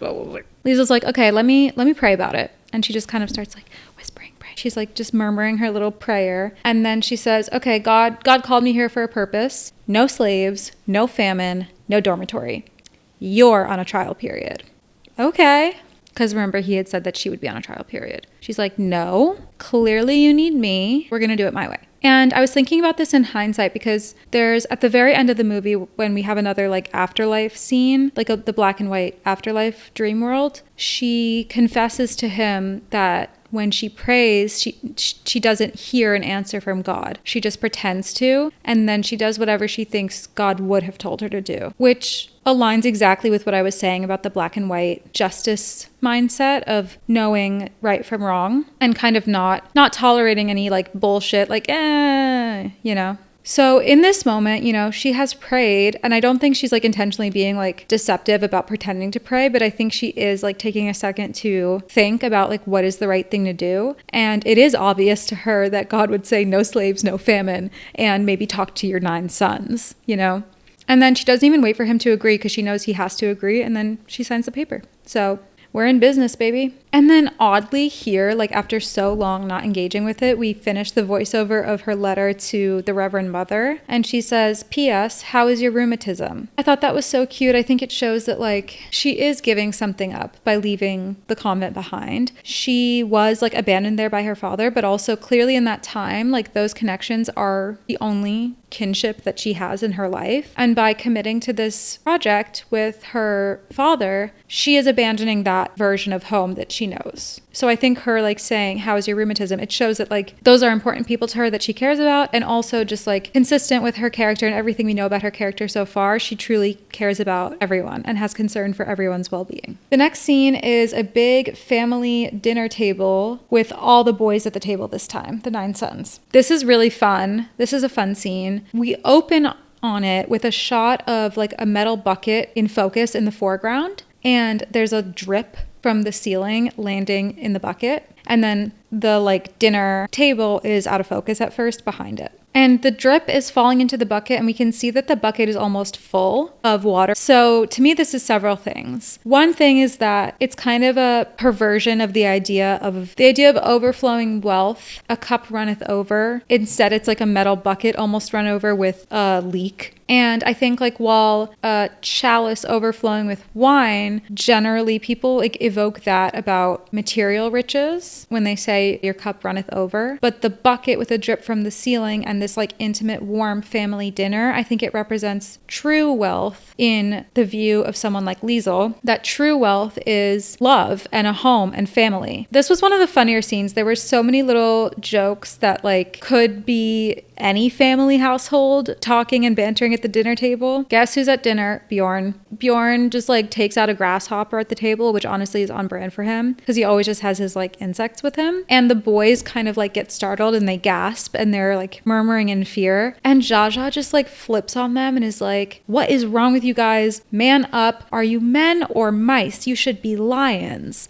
And this is just like a bizarre dad moment of like when your parents just get pissed off at you and your siblings and when you're not expecting it. He has ideas about what it means to be a man that include never showing vulnerability or fear. Shocker. But it's presented in this very funny way. I did giggle. Also, Wes Anderson said this was directly inspired by his late father-in-law, who would talk about like his business endeavors and his business partners and people he worked with, that they were all lions. One of the sons asks Jaja, did you eat dinner with your father when you were a little boy? And he says no. So he's breaking generational curses. Or really Liesel is breaking generational curses. He like also just like bullet points out some like new rules for them. He's running the family dinner like a business meeting. Like he doesn't know how to talk to children or to his children. But it is kind of like an endearing vibe where they're all like figuring out how to be a family together. Also, all of the boys are drinking milk at the table. I don't want to feed a fed horse here, but again, this symbolizes their purity and innocence and the fact that they are seeking to be nurtured and to be cared for because they are just kids. Also in this scene, Liesel's makeup is getting a bit more intense.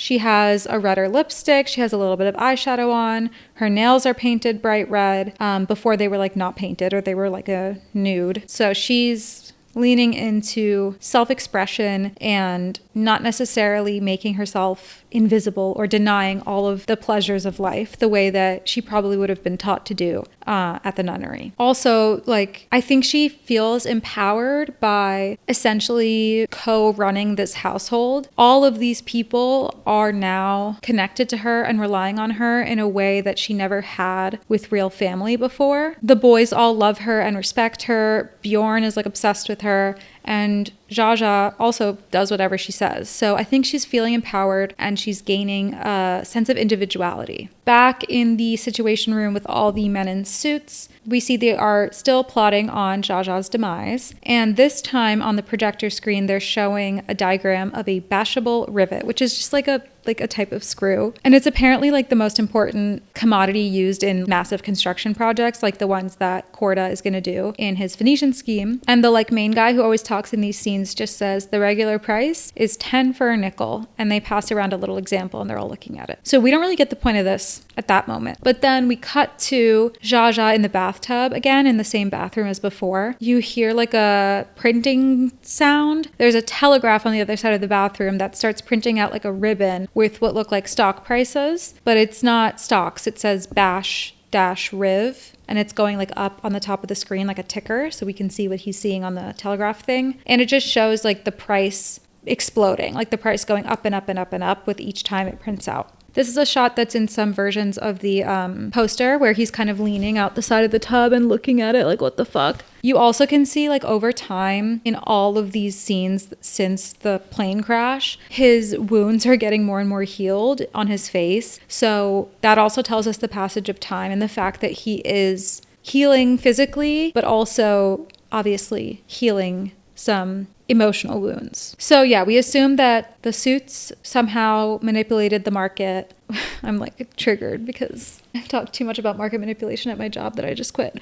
But they manipulated the market for bashable rivets, commodities, and set the price skyrocketing to sabotage his plan. Okay, so Zsa freaks the fuck out. He bursts into Liesel's room and wakes her up. He says, the plane's on the tarmac, we're leaving in 10 minutes. The new plane is on the tarmac, we're leaving in 10 minutes, because the last plane crashed, obviously. And she's like, what? Like, what are you talking about? Again, me personally, you wake me up in the middle of the night, you startle me, I'm asleep, I would be cussing him out. But she's just kind of like, explain to me what's going on. And he doesn't want to explain to her. He's like stressed. And he tells her, obey me. The audacity of this man to say, obey me.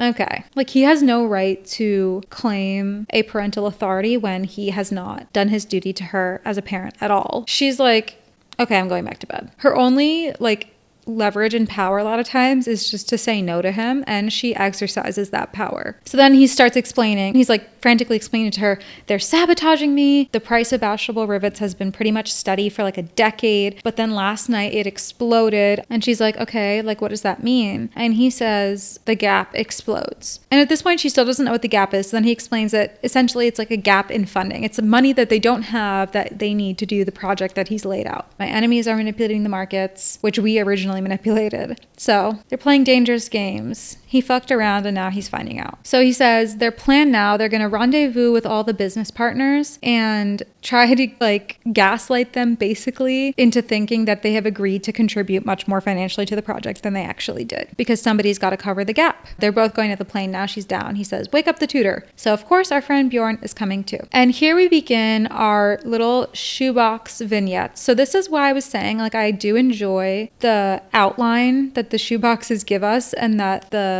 different business partners we're going to meet give us, because I like to kind of have a sense as I'm going of like where in the broader story we are. And I feel like Wes Anderson loves to use like chapters. So on the screen we see shoebox number 1, Prince Farouk and the Sacramento Consortium. The Situation Room boys are monitoring Korda. They know that he's now in this desperate campaign, flying on the private plane, which looks exactly like the last one that crashed. Liesel is now sitting next to Zsa, or like across the aisle from him. She's reading through the homicide dossier on her mother. mother. And Bjorn is sitting in the back where the last guy who got blown out of the plane was sitting. Now Liesel's makeup is all out. She has fully sent this new phase of her life. I also think like having the makeup on gives her more confidence. It's not just a reflection of confidence, but it's also like, okay, this is my war paint. Like if I'm anxious about doing something or going somewhere, having makeup on can be a form of like comfort. I always get compliments on my appearance when I'm feeling the worst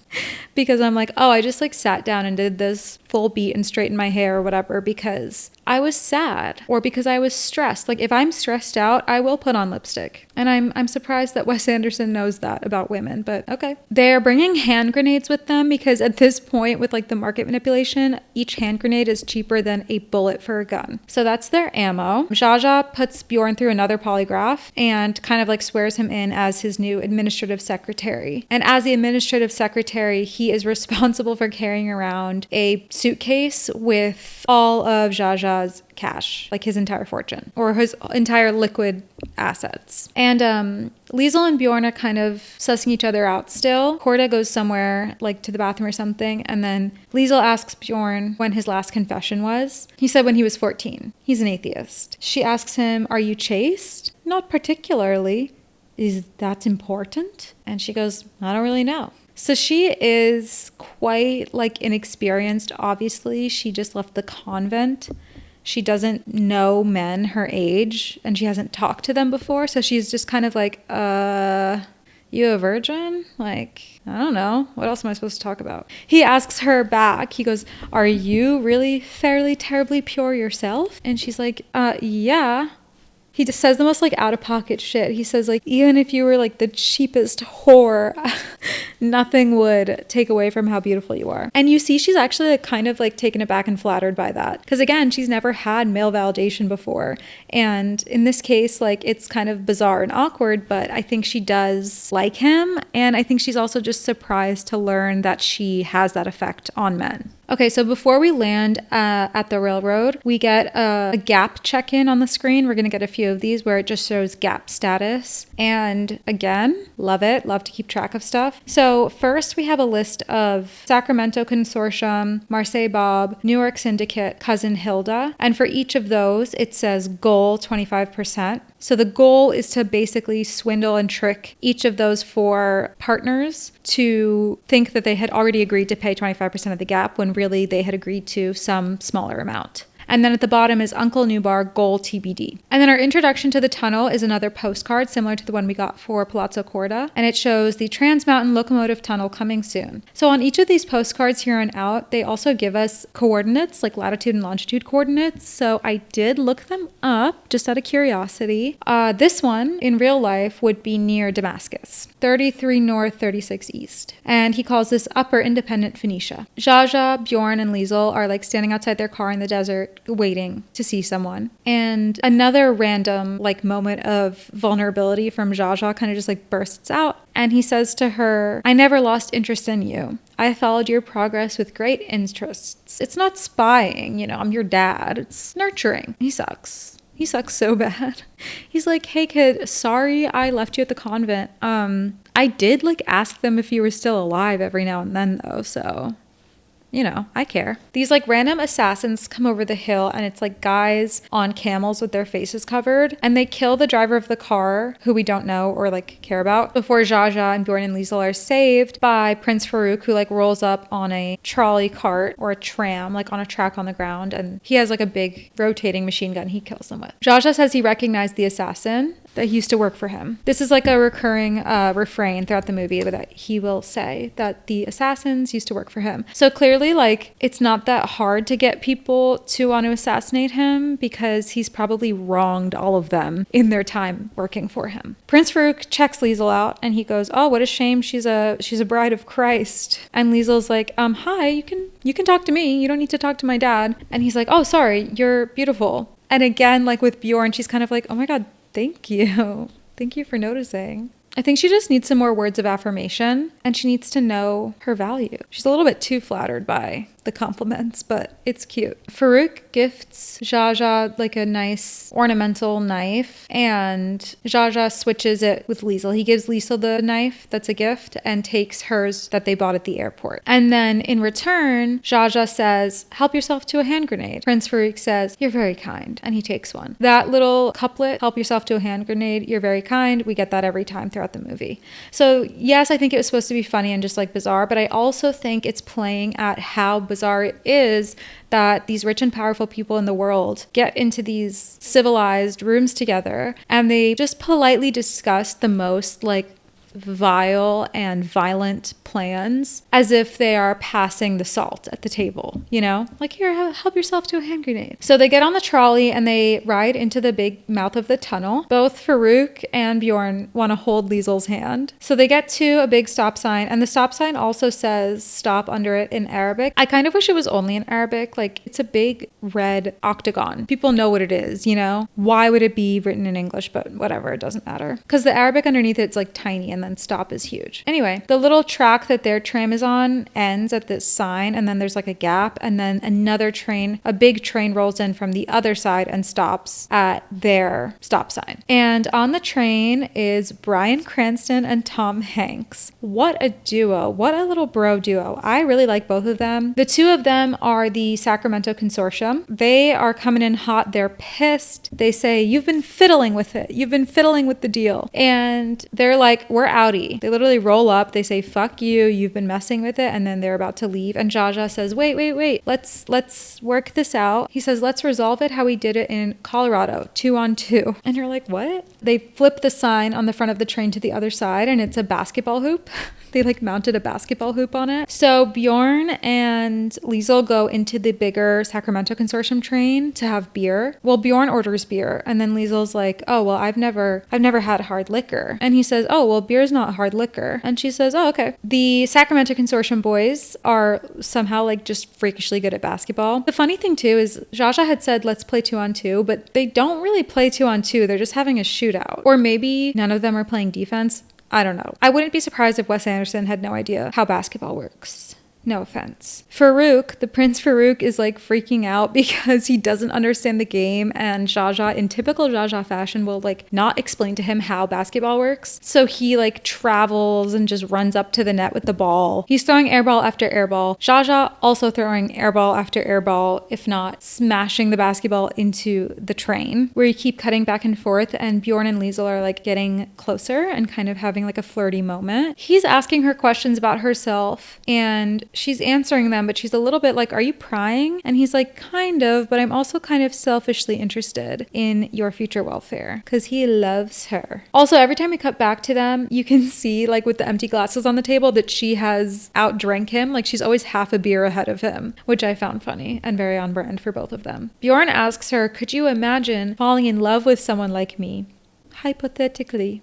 Aw. She goes, well, I'm a nun. She can sense there's something disingenuous about him. Again, like, to me, it was very obvious that he was spying for the men in suits, but there's also something real there, and she can't really tell where the line is. And understandably, I think she's hesitant to trust him. It's looking dire. The Sacramento Consortium boys are about to finish off Jaja and Prince Farouk.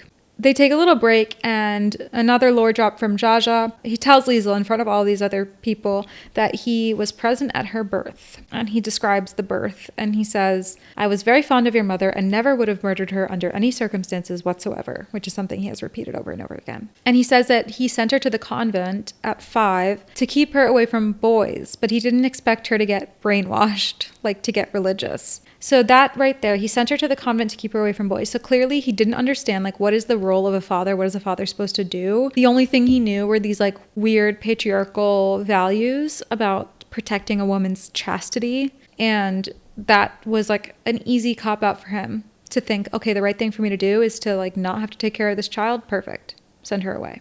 And now I think he's starting to feel guilty when he's faced with the reality of her being like a whole person who has experienced life in a certain way because of his choices. And he like randomly gets really vulnerable. He's like, you're the only child who I actually wanted to be a proper father to, but I couldn't. He named her after his grandmother, and he's kind of rambling. He goes, I named you after my grandmother, but she didn't recognize me. Remember back in the first plane crash in the afterlife scene, he was at the funeral of this little boy who was him, and he turned to his grandmother and she didn't recognize him. So he's kind of realizing that he is fucked up. He is fucked up, and he has not done what he should have done for Liesl, to say the least. So all is about to be lost. They're about to lose this game. And as a last-ditch, like, Hail Mary, Zsa Zsa says, if Farouk makes a half-court shot, then can we just keep the original deal? Like we said, you cover 10% of the gap. I'm sorry about trying to fiddle with it and make it 25%. And if Farouk loses the shot, you can get all of my cash, all of the liquid assets that Bjorn has been carrying around in a suitcase. And they're like, okay. So we get this like very dramatic Farouk walks out to the half court, and we are on a close-up, and he's looking all determined. And he turns around. In the moment before he's about to shoot, the Sacramento boys randomly turn to Liesl and say, we knew your mother. And Liesl's like, okay, 1 second. And she stops and says a prayer for Farouk to make the shot, presumably. And then the scene ends. We cut away. So a lot of weird dynamics happening. I don't really know how I feel about, like, every time she meets one of the business partners with Zsa Zsa, it's going to go very similarly to this, in that they know that he lied. They're pissed at him. He has to negotiate back down to whatever the original agreement was. At some point, he gives them the hand grenade and they say, you're very kind. And then at some point, all of the business partners will turn to Liesl and say, oh, by the way, I knew your mother. It's weird to me because, like, the way I perceive it is that all these men are so callous and insensitive to Liesl as a person. But I wonder if that is the point or if that's just how I'm reading it, you know? Because it's almost like supposed to be funny, but this is what I'm saying. Like, sometimes I just get confused when it's a little bit too deadpan, dry delivery, or the dialogue is a little bit too quirky and absurd. I just end up a little bit confused. And maybe that's my problem, but I think a lot of people feel that way. Anyway, cut to Shoebox 2, Marseille Bob and the Newark Syndicate. And before we go through Shoebox 2, we get another black and white dream sequence. Zsa Zsa is like carrying on his shoulders a big stag, like a big antlered deer that he presumably hunted. There's a big arrow coming out of it, like the arrow that his son shot into the shoebox. Oh, I wonder if it was this shoebox that the son shot the arrow into, and then they're referencing it here. That's cute. Whatever, it doesn't matter. He is carrying this big dead animal over his shoulders to an altar, like a raised altar and a table of 3 women looking down at him. And I think they're all his past wives, because Liesl had said that, like, people say that Zsa Zsa murdered all of his wives. So I think all 3 of them are his past wives, and the one in the middle that we like focus on the most is probably Liesl's mother. But then I also, like, the same way I was saying this reminded me of Macbeth, 3 women in black and white in a weird dream sequence. I'm like, it's reminiscent of the 3 fates, you know? He like throws the animal down in front of them like an offering and slices it open, and it's full of just like coins instead of animal guts. And the woman in the middle just looks at him and says, she's not your daughter. Okay, so I guess from that, I would say, if you were to ask me what I thought that was all about, I would say that he had an idea of his like duty as a man to the women in his life to provide material wealth, and that's about it. And it seems like the dynamic or like the vibe is that he was always coming up short, like it wasn't enough, obviously. And so maybe because of that, Liesl's not his daughter. We'll get back to that. We're on the plane again. We're on the private plane. Liesl's still going through the murder dossier, and he turns to her and he says, you know, you do have my eyes. She says, nobody ever told me I have anybody's anything. And Bjorn points out what I was thinking, which is like, his eyes are small and brown and she has big blue eyes. So it just makes no sense. He's looking at her eyes, realizing they're not like his eyes, and realizing that she might very well not be his daughter biologically. To that point, Liesl looks at a photograph in the dossier and says, Uncle Nubar has her eyes. Zsa Zsa fucking hates Nubar. She brings him up and she goes, he's not human. He's biblical. I love that insult of someone being biblical. Like the brutality and the insanity of the Old Testament. Okay. Oh, and the photo of Uncle Nubar, it's Benedict Cumberbatch. Zsa Zsa asks Liesl, what did you pray to get Farouk to make that shot? She says, you know, it doesn't matter. All that matters is the sincerity of the devotion. And he seems to like really connect to that for some reason. He's like, you're right. Bjorn finds a pipe bomb in the pilot cabin. Jaja just says, "What? How much time is on there? How much time is on the timer that's ticking?" Bjorn says 18 minutes. He goes, "Oh, it's fine. We land in 20. Myself, I feel very safe." Another refrain. "Myself, I feel very safe." Gap status check-in before the next business partner. We have Sacramento Consortium, 10% with like 25% goal crossed out. And that extra 15% that they didn't cover has been allocated to Uncle Nubar. So at the bottom where it was Uncle Nubar TBD, now it's Uncle Nubar 15%. Okay, so we're getting the vibe that whatever he cannot get the other shoebox business partners to cover is going to have to be like Hail Mary that Uncle Nubar will cover it, which is kind of worrying given the way that he's described his relationship with Nubar so far. So Marseille Bob's, we get another postcard intro to what this is and where we are. It's this cute jazz club. There's people dancing, there's men in fezzes, which Wes Anderson fucking loves a fez. Always has, I guess always will. And Marseille Bob is in this little white suit with a bow tie and a fez and a little mustache. They're sitting in his office in the back of the jazz club, and someone offers them champagne cocktails. And we get another one of the little Lisa goes, "Oh no, I don't drink hard liquor." And they go, "It's not hard liquor." And she goes, "Okay, I'll have two." She's like a freshman in college who never did anything bad in high school, and now she's just having the time of her life. I mean, she's living her life. She left the convent, confronted her deadbeat dad, discovered that men find her hot, and started drinking alcohol. She's having fun. And then again, Marseille Bob just like randomly turns to him and says, "I knew your mother." I guess that could be validating somewhat Jaja telling her that he was very fond of her mother. Like maybe that is giving her some evidence like, okay, clearly she was really important to him because all of these people who know him knew her. So they're just kind of awkwardly sitting in the office, and then someone brings in a note in the middle of the meeting. And Bob is immediately like, "Jaja, I know your handwriting. This is you clearly sending in like a fake anonymous note. You've been fiddling with it." Now they start screaming at each other. He's like, "I've been sabotaged. You don't understand, whatever." Jaja's like, "Okay, fine, I lied. They're only going to cover 10%. Prince Farouk is going to cover another 5%, which was weird because they didn't show that on the Gap status screen before. So I kind of thought he was lying, but then later you'll see it just pops up that that's true. So not really sure the deal with Prince Farouk, but okay. Again, Bob is like, "Whatever, too late. You lied to me. Fuck this." But then we hear gunfire from outside in the club, and they look through the little window in Marseille Bob's office, and there are these like beret wearing militia dudes, and they identify themselves as the jungle unit of the Intercontinental Radical Freedom Militia Corps. Okay, so they haven't shot at anyone. They just like are basically staging a robbery, but they keep shooting like around at the stuff. They start shooting the chandelier, and Bob is like, "Terrorizing my patrons is one thing, but I draw the line at the chandelier." So he can't help himself. He like runs out of the office. He's like, "Could you stop shooting my chandelier? Just like take the money and go." They like turn the guns towards Bob when he comes out to confront him. But Jaja steps in front of him and he's like, "Hey, listen, like let's talk about this." But they just shoot Jaja instead, like in the stomach. He goes down, shot in the stomach. Bob is like moved by Jaja taking a bullet for him, even though I don't think he like intended to take a bullet for him, but more so just had the audacity and the delusional self-confidence to think he can convince anyone of anything. Regardless, he did take a bullet for Bob, and the militia guys are kind of funny. They're like clearly left-wing radical communists. They were like distributing pamphlets about the social programs they're going to run with the money that they're stealing. And the leader guys like looks at his friend next to him who shot Jaja, and he's like, "What the hell, dude?" So the leader guy like apologizes. "Sorry about that. Excuse us for the violence. We're going to go." And they leave. Jaja tells Bob to pull the bullet out, and Bob literally, it's disgusting, like pours liquor to sanitize it, I guess, and then sticks his fingers in and pulls the bullet out. Nasty. Cut to another Gap status check-in. We already saw the Sacramento Consortium is now like 25% crossed out. It's 10%. And then under it, Marseille Bob, we see the 25% goal is crossed out, and he has agreed to contribute 12.5%. Better than the Sacramento guys, but still half of the goal.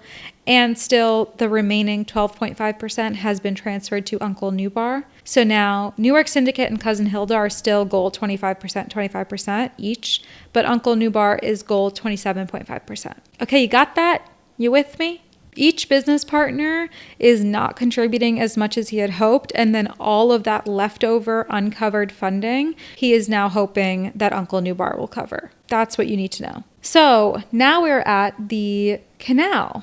We get introed via postcard, the Trans-Desert Inland Waterway coming soon. The coordinates for this were 26 north, 36 east. Looked those up, and this is kind of the eastern desert of Egypt today in the real world. They call it Lower Independent Phoenicia.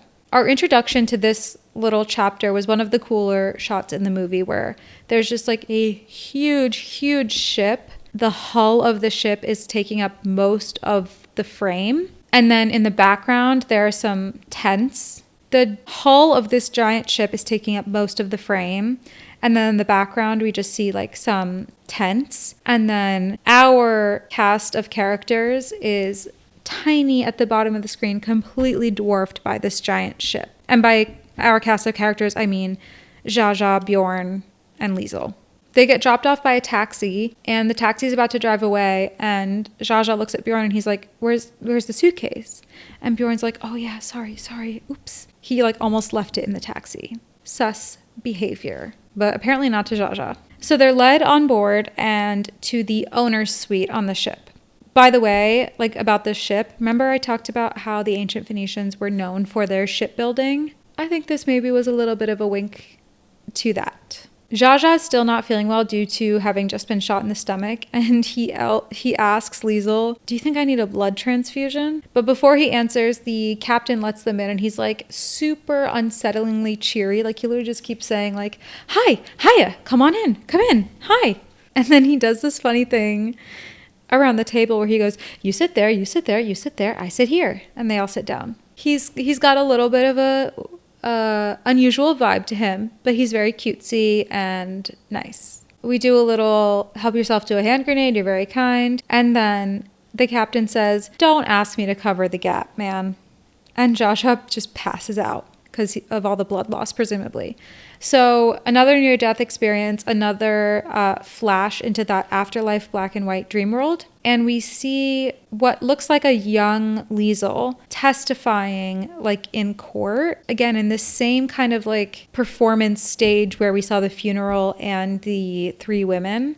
Now it's like a courtroom kind of scene. And little Liesel is giving this like really sad testimony about waking up when she heard a commotion and sneaking out of her bedroom. The mother was there, and he says, your mother won't be living with us anymore. Go to bed. Of course, it is Jaja who is on trial. He's like standing where the clients stand, and his hands are cuffed to the podium. The camera is on Jaja realizing that he's on trial after hearing this testimony, and then the camera just pans out when he goes like, wait, am I on trial? The camera pans to the left and you see like an executioner, very much looking like the Grim Reaper with like a big scythe, lurking. Very ominous. Again, Jaja is reckoning with his failures as a parent and as a person, and rightfully so, feeling guilty. So cut back to the ship, and they're in like a side room where the captain is laying on like one bed and then Jaja is laying on another, and they're doing this like very mechanical blood transfusion with a guy sitting in the middle like pumping a thing and the blood going through a tube. I don't know. I love that. I love the props for the blood transfusion. And Jaja says to Liesel he's going to confess something that she might never forgive him for. The reason I know who killed your mother, which I didn't do, is because I did do something else which maybe caused it to happen. The mom took lovers, like she was cheating on Jaja. I mean, presumably he was cheating too. But one of the people she cheated on him with was Uncle Nubar. He found out she was cheating on him with Nubar and he was pissed. And so he made Nubar think that the mom was also cheating on Nubar with his administrative secretary. So he thinks that Nubar murdered both the mother and the administrative secretary in response to that. This whole time he has not only had a theory about who did it, but felt responsible for it. And he's been holding out, telling Liesel that. I think because, one, as always, he avoids responsibility for his actions and he doesn't like to take accountability.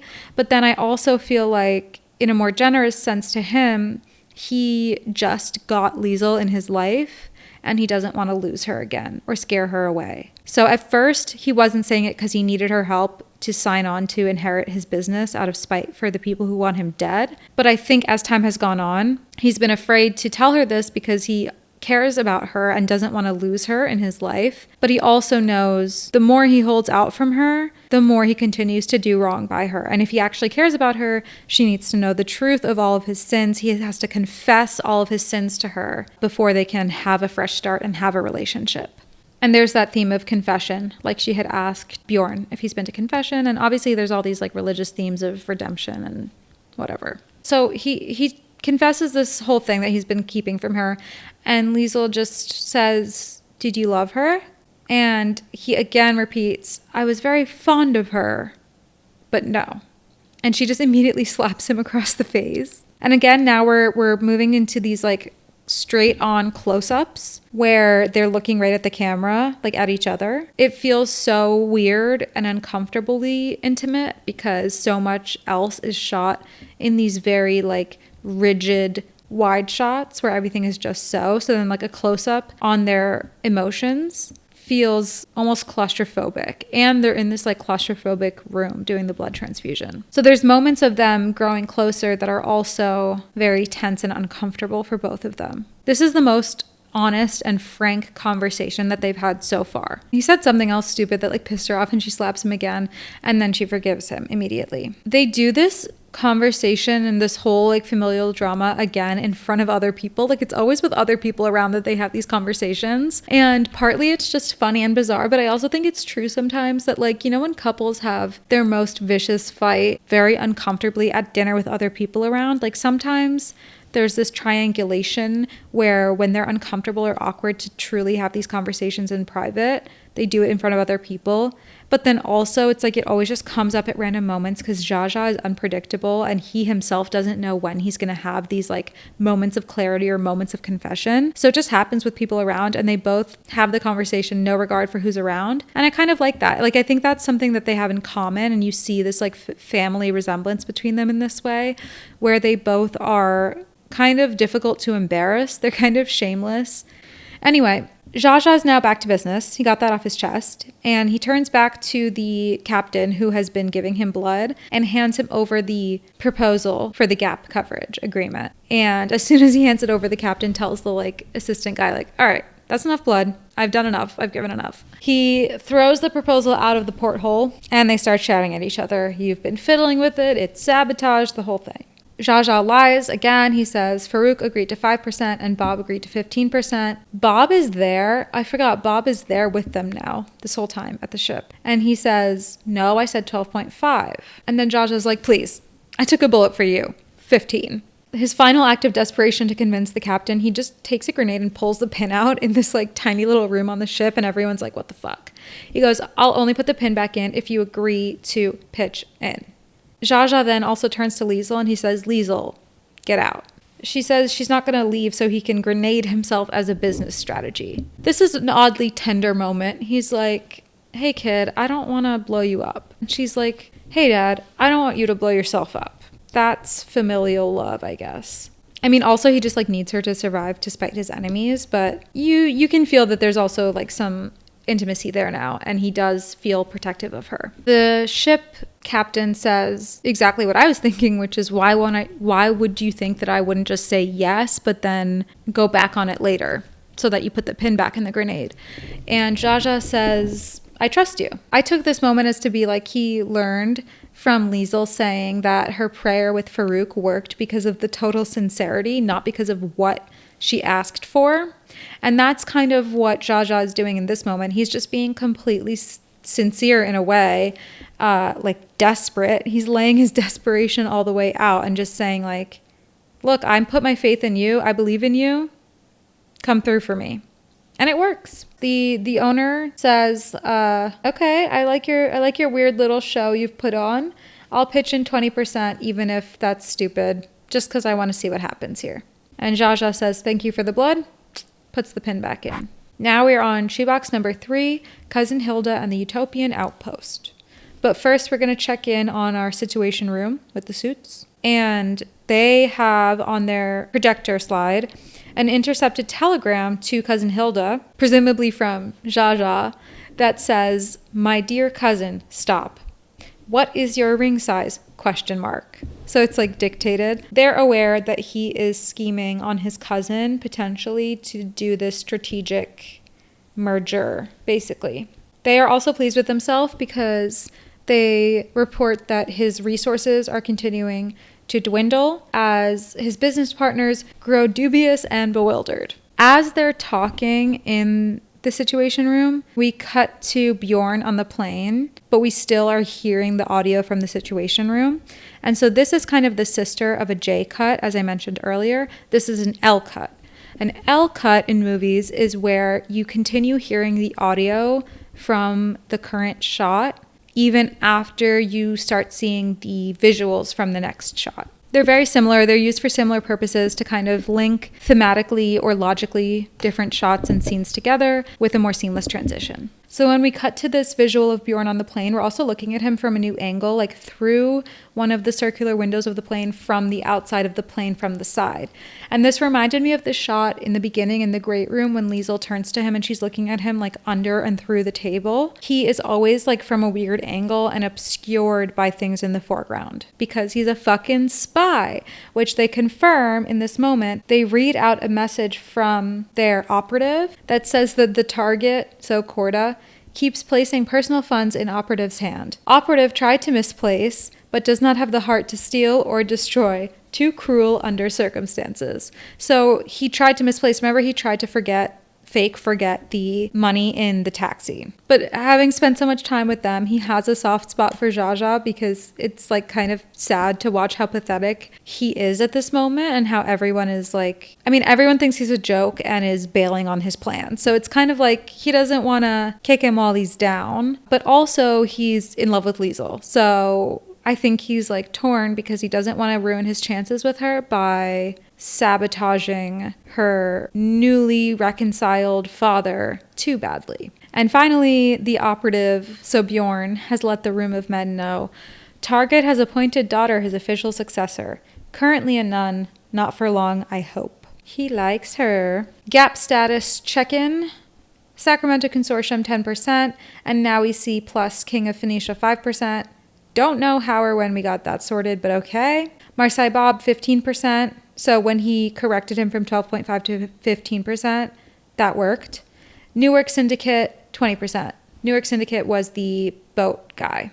So now we have Cousin Hilda, gold 25%, Uncle Nubar, gold 25%. So now we are at the dam, the Trans-Basin Hydroelectric Embankment coming soon. Another postcard entry. The coordinates we get on the postcard for this are 29 north, 47 east, which on the real map is kind of right in the middle of present-day Saudi Arabia, Iraq, and Kuwait. And they're calling that Eastern Independent Phoenicia. The dam is just like a giant cement wall, basically, that says Sussman Korda on it. And in front of it, we see Zsa standing with his cousin Hilda, who is Scarlett Johansson. In order to ask her to marry him, all he says is, "Should I be kneeling?" And then he pops open a ring box. He's like, this marriage is only going to be romantic because my daughter is my heir. I found that really confusing because I'm kind of like, does he want to marry her for her money but not have her inherit his money? And how would he do that? Like, why does he think he can do that? Because of patriarchal marriage laws? Maybe. I don't know. But she just snatches the ring and walks away. She has a really weird accent and I couldn't place it. I don't know if she was supposed to be vaguely like Polish. Because obviously in the real world, like at this time, Jewish settlers in the Middle East, in Palestine, before the creation of the State of Israel, would have been, a lot of them, European Jews.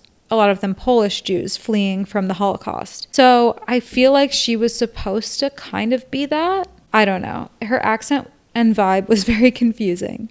Especially because, like, in this world, we don't ever discuss World War II or the Holocaust. But Cousin Hilda, Scarlett Johansson, goes and talks to Liesl, and she does the thing that all of the business partners has done, which is, like, randomly drop lore on her. She says, "My father and your father nearly killed each other. Do you know that?" So she's Uncle Nubar's daughter. So he keeps calling her Cousin Hilda, but that's his niece right? That's his half-brother's daughter. That's his niece. He's so weird for that, right? I don't know why we're just grazing over the cousin thing, but I'm going to continue to do that. I don't have time for this. Hilda explains to Liesl that Nubar and Jaja went into business together, created a poison gas that killed tens of thousands of soldiers. But one day they had an argument and a fight in their science lab when they were trying to create some new gas that would not kill you but was portable. I don't know. It exploded, but they both survived. And Liesl's kind of like, what was the argument about? To which Hilda says, who could lick who, I guess. Or whom. That maybe is the source of most of our problems. I took this to just mean male ego, bullshit men fighting over nothing because of their egos. Cousin Hilda tells Jaja, maybe I'd marry you briefly as a chapter in a book, but I'm not going to help you cover the gap. It's against the interests of my utopian outpost. So she's created this utopian outpost, which I guess is supposed to be a alternate version of a Jewish settlement where instead of it being based on the expulsion of Palestinians from their homes or the murder of Palestinians, it is based on the creation of a self-sufficient community that is newly built around this dam. I don't know what to make of it. I don't know what to make of it. We know that she's Jewish because there's Hebrew writing all over the utopian outpost. So it definitely is a Jewish settlement, but I'm not sure what Wes Anderson means to say about Zionism with this, honestly. I mean, on the one hand, I'm kind of this is annoying because that that's not what, European Jews settling was like, what Zionist settling was like. It was incredibly violent, and this is the opposite of that. It's utopian outpost. But then on the other hand, I'm well, that's what he's doing with everything. Everything has been subverted and flipped on its head. So it's not he's trying to say, hey, this is what it was like. But I feel he was kind of scared to say anything too directly about it. And I'm left feeling this was a nothing chapter. I wasn't that interested in this. I was confused by the proposal and by their relationship with each other. And that's another thing I've been saying about Wes Anderson, about the emotional confusion, where sometimes I just don't understand what people are feeling or how they feel about each other. And I understand that that might be my problem. I might need to think about it more. But I would also sometimes just like to feel it and intuit it from the actors, It's frustrating to me that I'm just I don't get why cousin Hilda and Jaja are getting married, besides the fact that he needs her money. She just said she's not going to help with the project, so why are they getting married? I don't know. Is anyone else what the fuck? Liesl then asks Hilda if she believes that her mom killed herself, and Hilda says no. Liesl asks, is my uncle my father? As in, is Uncle Nubar her real biological father? And Hilda just shrugs. She may or may not actually know the truth, but it's kind of sad. You can see that Liesl is still on this journey with her father, partly because she wants to prevent him from, doing more evil, but also because she does want closure and answers about her origins, her family, what happened to her mother. She is really vulnerable in wanting to know that. Okay, cut to shoebox 3.5, emergency directive. We're on the plane again, and Bjorn says a diplomatic pouch has arrived. It's this big rucksack, basically. He's unpacking it on the plane. He pulls out socks, Fleas of the Americas book, financial reports, bills, emergency directive, urgent, fresh handkerchiefs. He tries to keep going. And Jaja's okay, give me the emergency directive. He reads it. He says it's sabotage again, and he wants to reroute the plane home. Because basically the sabotage is that they've just passed a law against his interests and he needs to be back home with a notary by noon tomorrow, or else he will become an English subject and have his assets seized and be sent to prison. So remember when they said he's been dodging tariffs and fucking with the banks and stuff? I guess his room of haters and schemers and plotters against him figured out a way to legally hold him accountable for that. Who sent the diplomatic pouch? Don't know. Don't know if I was supposed to know, but I didn't. It doesn't matter. Jaja gives Liesl a present and says happy birthday. And then he asks her how old she is right after saying happy birthday. And she gives him her look of just are you fucking kidding me? And he goes, 21. Jaja goes into the cockpit, and then it's just Bjorn and Liesl again. And he's tapping. She hears him tapping. And she turns around and realizes that he's tapping in Morse code. he tapped out in Morse code. He's been fiddling with it. Now, I don't know Morse code, but I'm pretty sure it takes a really long time to speak in Morse code because you have to like do each letter one at a time. But the tapping is really just like a 3-second pattern. And she's like, he's been fiddling with it like super quickly. Again, I don't know Morse code, but I think that was supposed to be a joke. She's like, you know Morse code? And he's like, oh, I don't know. And he's like, do you know Morse code? And she's like, yeah, I was a decoder at the library at the convent. Okay, women in STEM. She's a computer scientist. Anyway, the pilot was poisoned.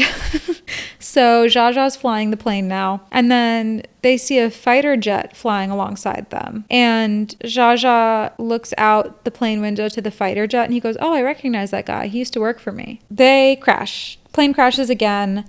This time they're kind of in like a jungle, and all of the papers from all of the shoeboxes and dossiers and everything have like flown out and exploded, including all of Bjorn's papers. So his multiple like fake passports and identities, his correspondence with HQ of the bureaucrat guys who have it out for Zsa Zsa, all of that has been literally spilled out, aired out for Zsa Zsa and Liesl to see. So Bjorn has been outed as a liar.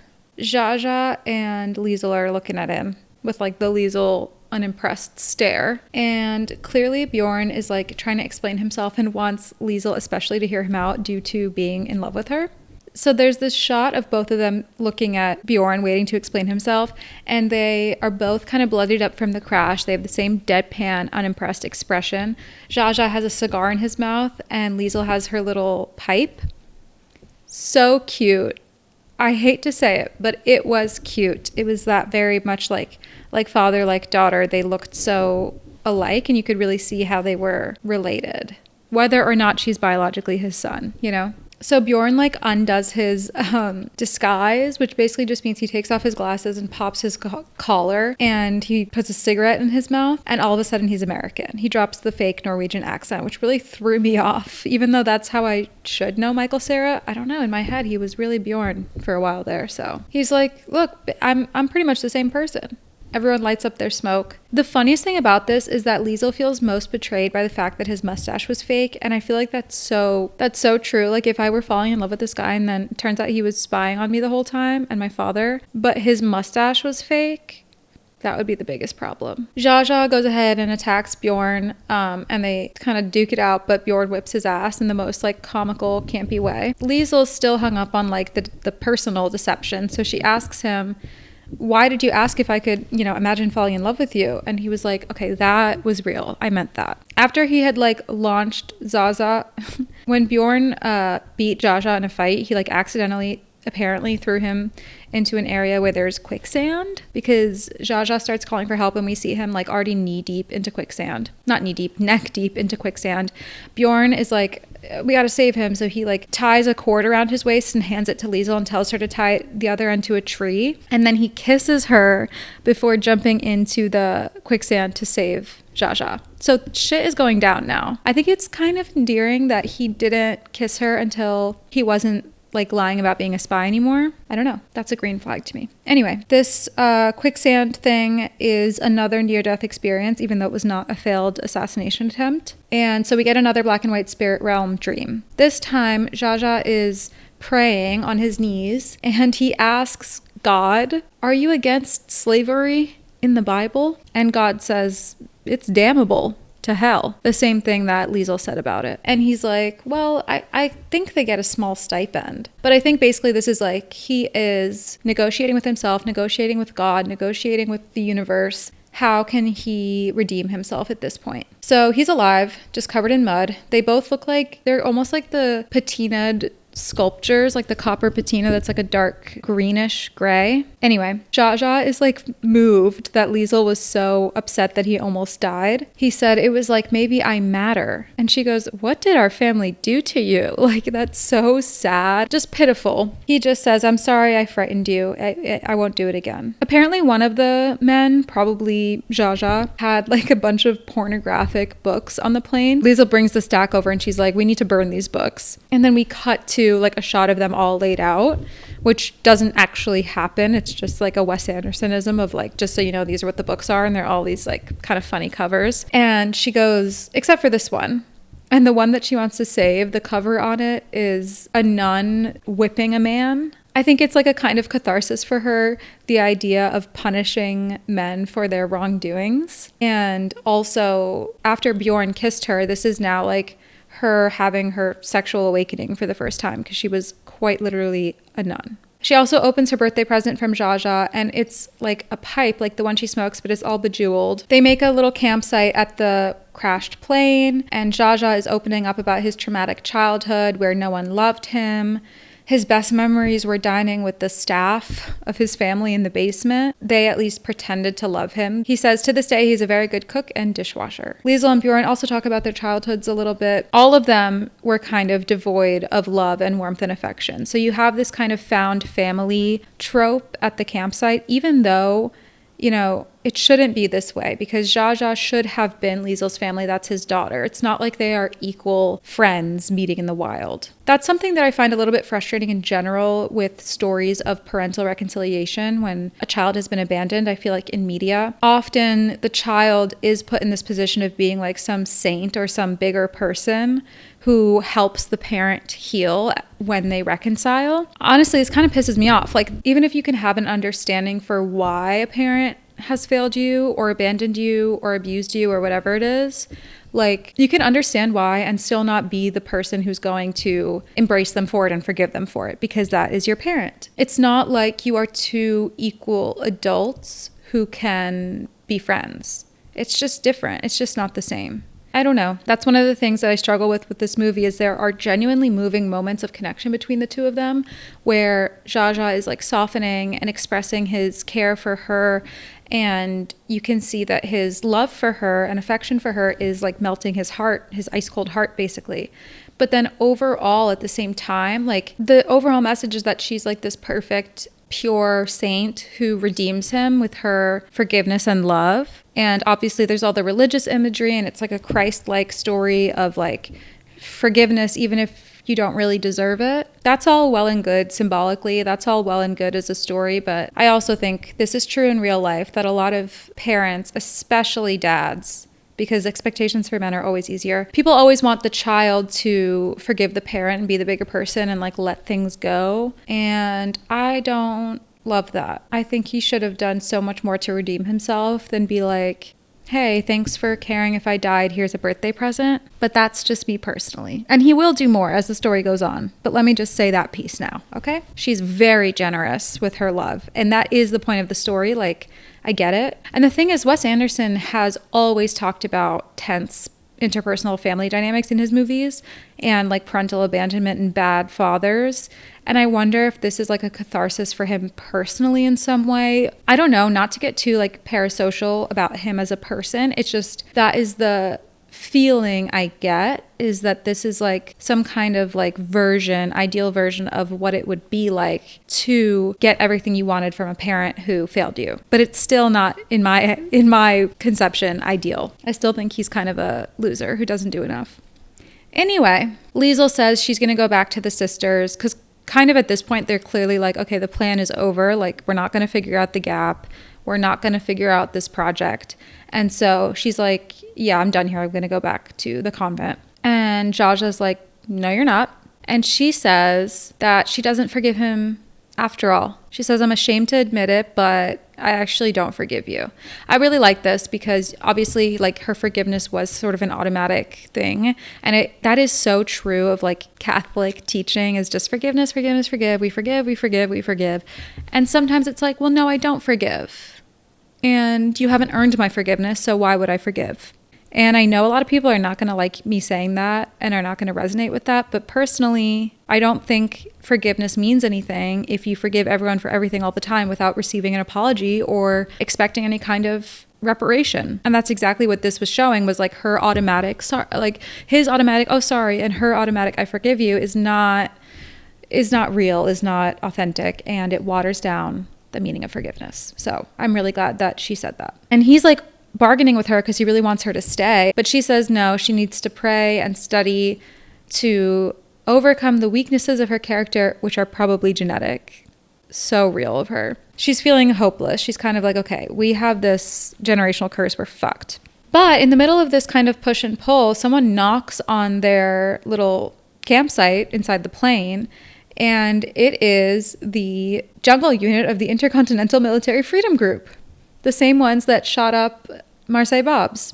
They've been living in secret in that jungle where the plane crashed, it so happens, and they rescue our three musketeers. Then we get back to Palazzo Korda, and Mother Superior is there from the convent that Liesl wants to go back to. And Liesl's like, please, like, I want to go back. And Mother Superior is like, well, actually, read my letter. Turns out Reverend Mother doesn't want Liesl back. She's pious, but not plain. Like, she's now all adorned. She has her fancy pipe, her rosary, the dagger, all of which were gifts from Zsa. So now he's like fucking with her career, basically. But really, it's not about that. The reason why she's not going to take her back is because Zsa has gotten to her, and Mother Superior wants Liesl to inherit a fortune to donate to the convent, which is not going to happen if Liesl goes back.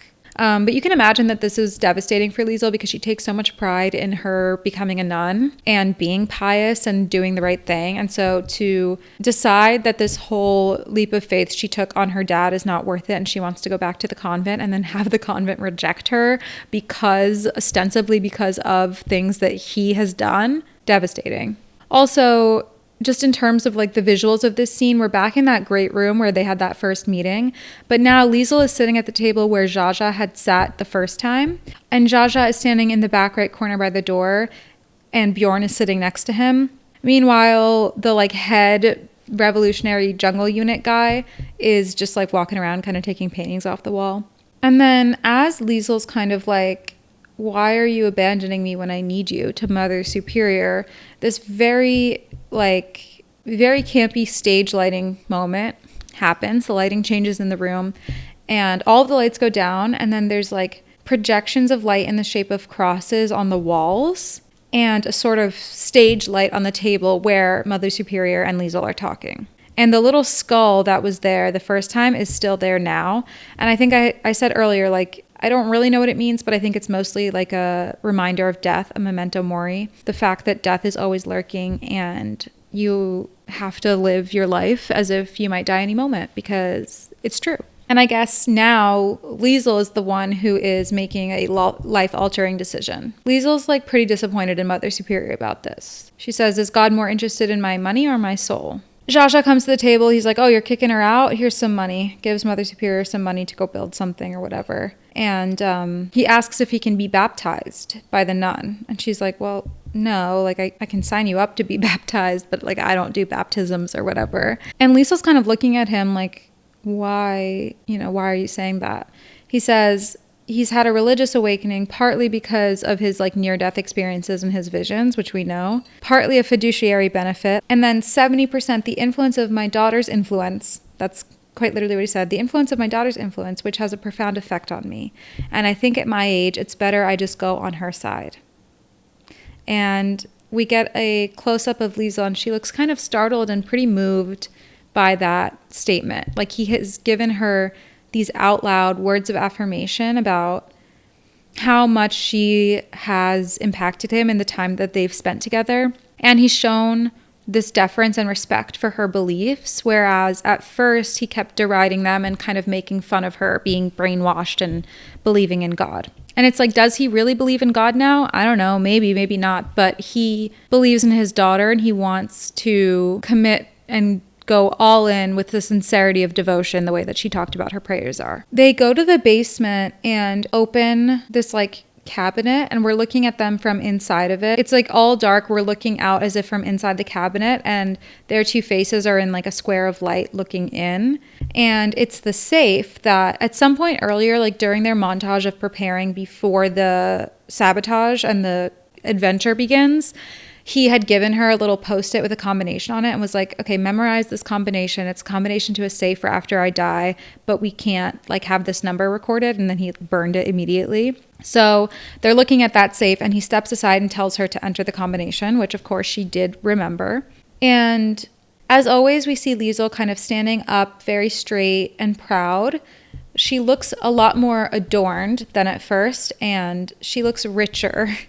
And she's completely spotless. Like, her white clothes are totally pristine. Meanwhile, Zsa Zsa's hair has gotten grayer and grayer, and he's more and more beat up. His clothes are kind of in tatters. His arm is broken, and his arm sling is just like a towel, kitchen towel, whereas before it would have been some kind of like silk scarf probably.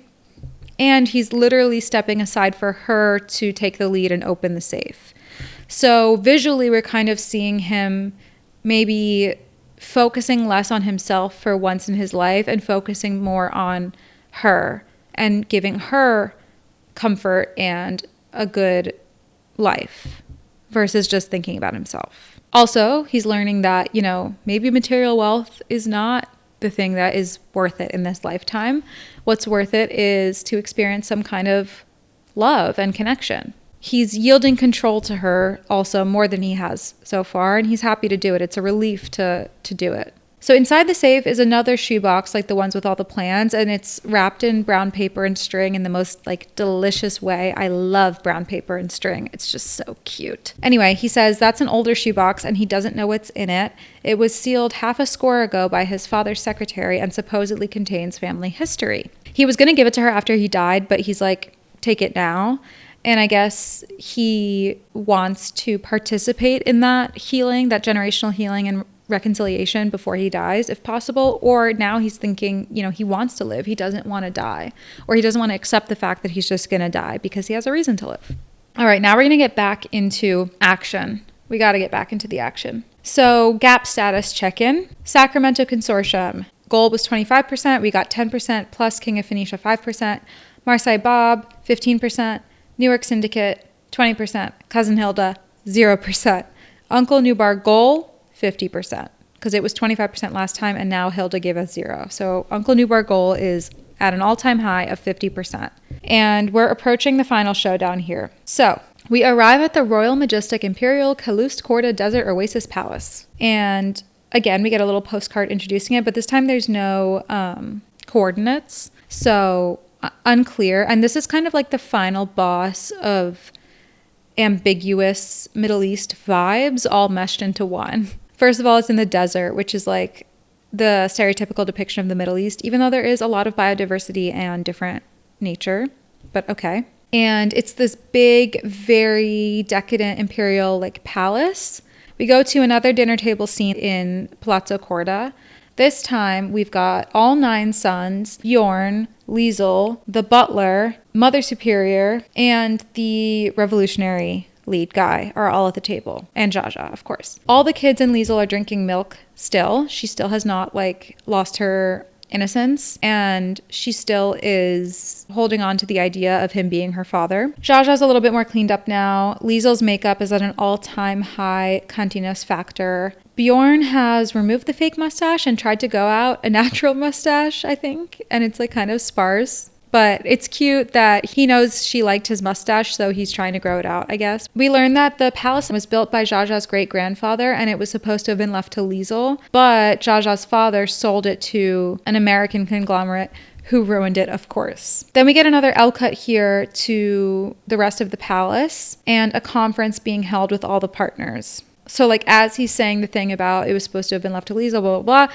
we're looking at other views of the palace, and we get into the conference being held with all of the business partners so far. There's a sign outside the door that says this is the signature signing ceremony of the infrastructure philanthropists. Philanthropist is a bold word for what they're doing, but okay. I guess this is where he's gonna seal the deal for the whole project with everyone there on the terms that they agreed to individually. At the dinner table, Zsa Zsa turns to the freedom fighter militia guy and says he's going to allow him to steal the painting that he has very conspicuously rolled up into a tube in exchange for him and his army providing security services to the entire party throughout the event. Zsa Zsa tells the notary that he will officiate, and it turns out he's talking about the wedding between himself and cousin Hilda, which we see happening at the palace. But they get married at the palace, Zsa Zsa and Hilda. Bjorn now is wearing some eyeliner, it seems like, and his hair's all mussed up, and a shirt without a tie. Like, he's getting influenced by Liesl too. He's a little bit more self-expressive. Bjorn volunteers to be a double agent for Zsa Zsa on the bureaucrats who hired him. And so Zsa Zsa outs them. He like opens a door in the palazzo korda, and it's just like a big like pantry that's all the guys from the Situation Room sitting there with like listening devices and laptops, and they just kind of look up at him like mice. Zsa Zsa is like so excited to confront this guy. He goes, I know about the bashable rivets and the bolts, spikes, and pulverized gravel too. It's sabotage. At the dinner table, Zsa Zsa tells Liesl that he has arranged for her to accuse Uncle Nubar in person, and she seems kind of nervous and excited about it. And he's like, yeah, we need to confront evil. And also we need his money. At the table, everyone's eating these like just plain cold sandwiches, as opposed to before when it was like fancy French soup. But it gives the vibe that like even if he's broke, he's providing for more people than he was before, and everyone is happier. At the Oasis Palace, where the meeting with all of the business partners is, the columns, there's like huge columns inside and tile everywhere, and all of it is full of these like very bright Egyptian hieroglyph illustrations that look a lot like the ones that were on the carpet on the little rug in the beginning with the shoeboxes. It feels very campy, and it feels very Orientalist in the sense of like the great-grandfather who built the palace. I think that Wes Anderson is like poking fun at the way that he built it and perceived it as like, oh yeah, it's going to be like, you know, the ancient Egyptians. Or maybe that is what the American conglomerate who bought it did to it. That does feel potentially very American and gaudy and tacky. Finally, we cut to shoebox number 4, Uncle Nubar and the korda reliquary. Reliquary. I don't know. We get another J cut. Wes loves his J and his L cuts. He loves melding together and building up to stuff in this way. But we hear Zsa Zsa saying, off the record, the gap might be bottomless, closer to an abyss.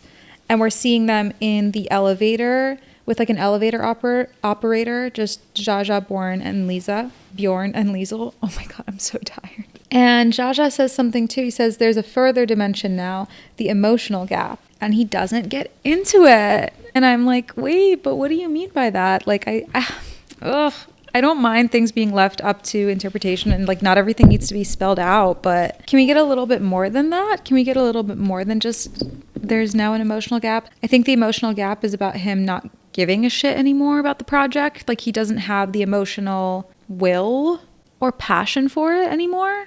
And or the emotional gap between himself and Liesl. Zsa Zsa recognizes the elevator operator, as someone who used to work for him, which historically in this movie is always an assassin when that happens.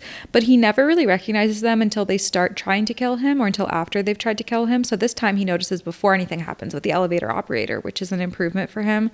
I think this is another little subtle moment of him being a little bit less self-centered and a little bit more self-aware than he was in the beginning. As soon as he says this, Liesl takes out her knife, Bjorn takes out a little pistol, and the revolutionary aims his like big rifle that's always on his back at the assassin. They all kind of knives out at him. Zsa Zsa tries to ask him like, who sent you?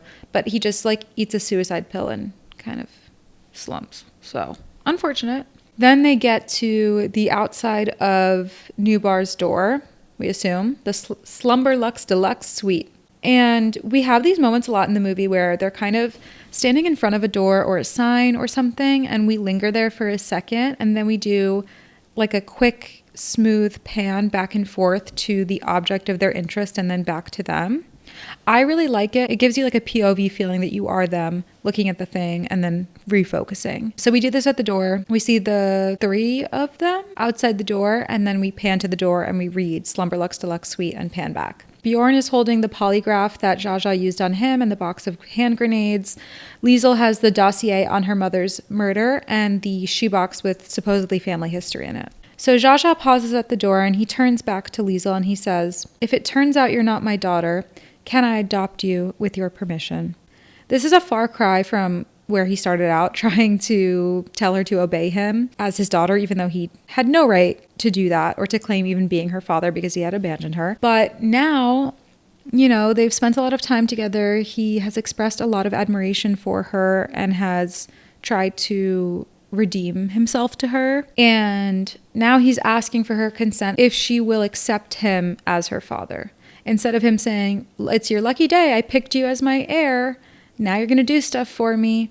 Now he's saying, will you allow me to choose to be your father, even if I'm not biologically? And he does look really like vulnerable and nervous when he asks her. This is like probably the most emotionally explicit moments in the movie. And I think it hit properly, like his acting, Benicio del Toro in this moment, his like micro expressions on his face, just his tone of voice. It was very authentic and touching. In her typical Liesl way, she just kind of very solemnly and quietly says, yes. And then we get this super close up, maybe the closest yet, right on her face. And she also has great micro expression. She kind of like swallows a little bit in nervousness and fear, or at least that's how I read it, because she is taking a huge leap of faith to trust him not to let her down this time. She's taking a huge leap of faith on him to allow him to assume that role in her life,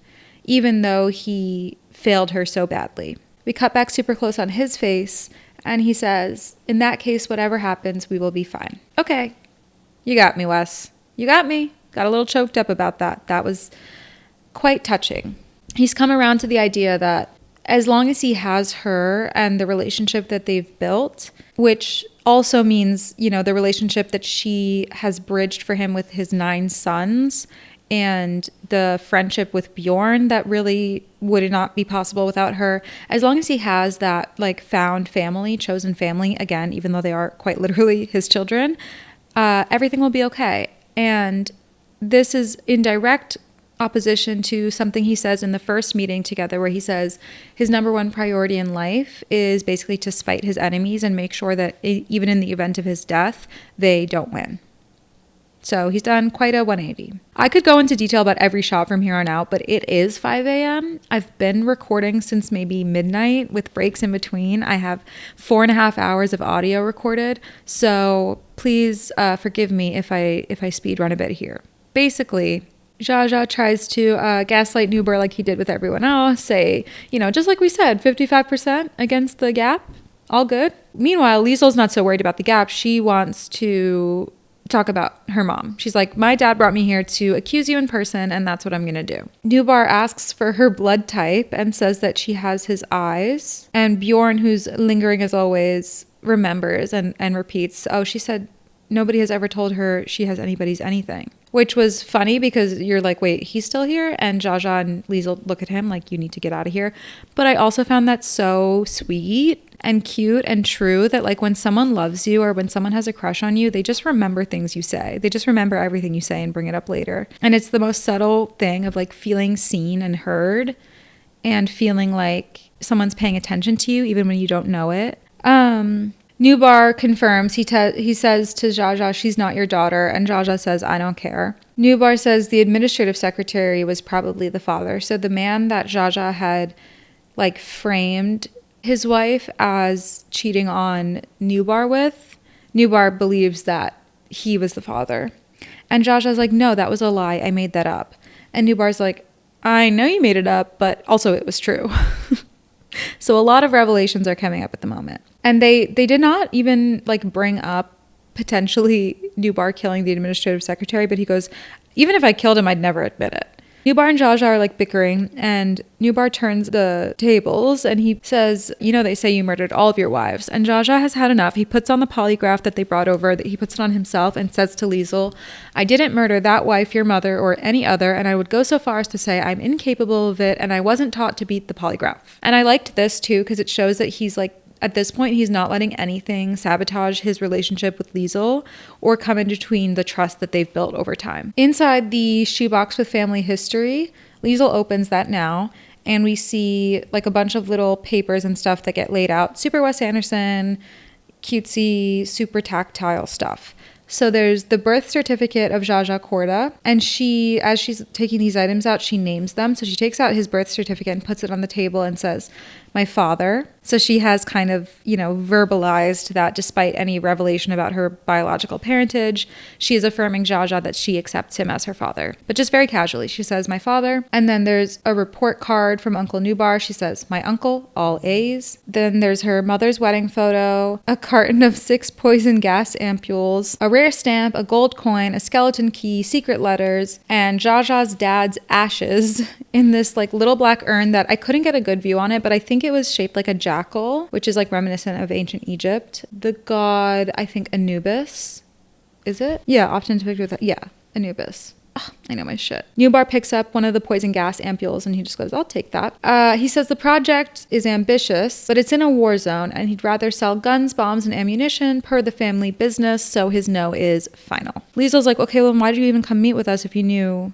that was your answer? And the piano in the back, the score is kind of getting louder and ominous and faster. And Nubar is just very smugly kind of like, I couldn't resist. Like he couldn't resist the opportunity to meet his maybe daughter and fuck with his half-brother about it. So he sucks. Cut to Bjorn, Liesel, and Zsa Zsa taking the elevator back down. And it looks like that was Zsa Zsa's final straw because he looks super determined and like pissed off. And he says, I'm going to cover the gap. Everything we got plus a little more. Take a complete loss on all of the assets, no future earnings, unlimited debt. We're going to do it. Why? Why is he so determined to do it with under all of those circumstances? Don't know. But this is, remember, she said no famine, no slave labor. So it's not necessarily like bad. I don't know. I kind of relate to the stubbornness to a fault of being like, I said I was going to do this and I'm going to do it and fuck everyone who tried to stop me. Final gap status check-in. King of Phoenicia 5%, Sacramento Consortium 10%, Marseille Bob 15%, Newark Syndicate 20%, Cousin Hilda parentheses spouse 0%, Uncle Nubar 0%, remaining gap percent equals entirety korda fortune / assets plus all prospective future profits in perpetuity. So that's where we're at. We're all in now, baby. And now we're cutting back and forth from the moment that he made that decision in the elevator to hearing and seeing him announcing it on stage and at the little like conference of investors, or not necessarily on stage, like at a podium, like a small stage at this conference of investors. He says, the slaves will be paid, the famine will be finished, we'll beat those bureaucrats. The most important project of my lifetime comes to pass without us. Liesel, seems relieved and proud of him. She puts her hand over his hand and says, I don't want a fortune. All the investors are sitting around this like big round table. They're signing the dotted lines for their piece of the Phoenician scheme. And the curtain goes up on this little stage in this theater to reveal like a big janky diorama, basically, like a mashup of the dam and the tunnel and the canal all mixed together. And we pan to the left of that to see Zsa Zsa at the podium in a spotlight. And he's about to like address the crowd, but then the butler kind of comes up and tells him Nubar has asked for another word with him. So Zsa Zsa's thinking, okay, he changed his mind. He's going to pay. Great. Let me back out of this. He goes out to the lobby and he's all like jaunty and he's like, Nubar, my bestie. I knew it. Nubar says he changed his mind, but not about the business deal. Then we get super close up on Nubar about your assassination. And then he lurches at the camera, like POV, your Zsa Zsa, he lurches at you.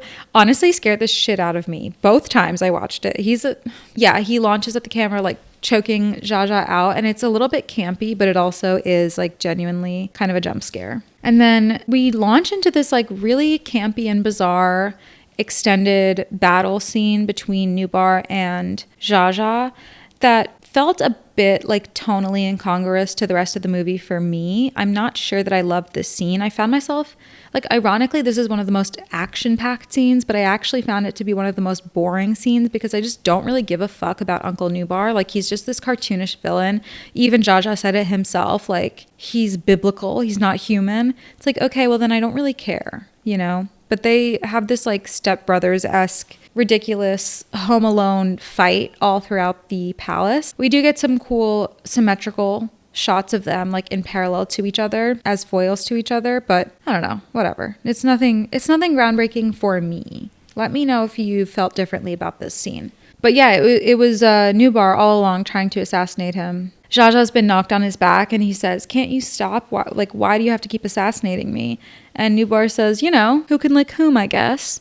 So yeah, it's like a reference back to how cousin Hilda described their beef, but it's also just like kind of a cop-out nothingness. It's not that deep. I don't love how much attention we're giving this. Nubar tries to throw the poison gas ampule that he had taken out of the family history box. He tries to throw that at Zsa Zsa. It's like a very bright purple little gas, and Zsa Zsa does look scared for a second. And we go into slow motion. We see the little ampule flying, and Zsa Zsa catches it in his hand so it doesn't explode, and then he throws it right back at Nubar, and it explodes at Nubar's feet, and we get this puff of purple smoke, very dramatic. It seems to engulf Nubar. So we got him. This was actually a pretty good suspenseful moment. From the moment that Nubar throws it and we go into slow-mo, you do feel pretty tense. Zsa Zsa then runs back into the theater room where everyone is waiting, and it's dark and everyone's looking at him like, how are you already beat up again and all bloody? But they don't even question it at this point. Zsa Zsa is about to put the show back on the road and address the crowd again. Then we see Nubar's hand come up from behind the stage,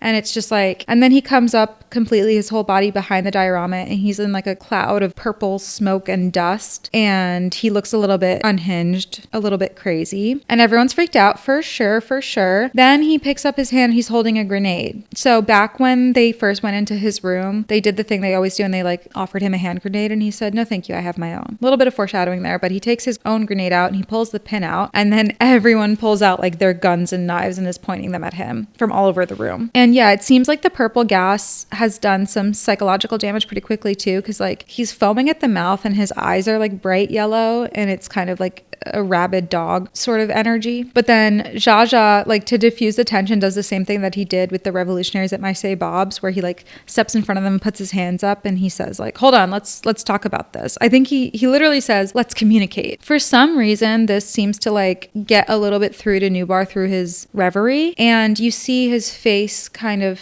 shift for a moment, and he's flashing through a couple of photographs in his memory, which I think are him as a kid, Zsa Zsa as a kid, and one of the woman who they both loved, or at least slept with, Liesel's mother. And he has this kind of some sort of revelation and holds the grenade to himself and blows himself up. I don't know what to make of this.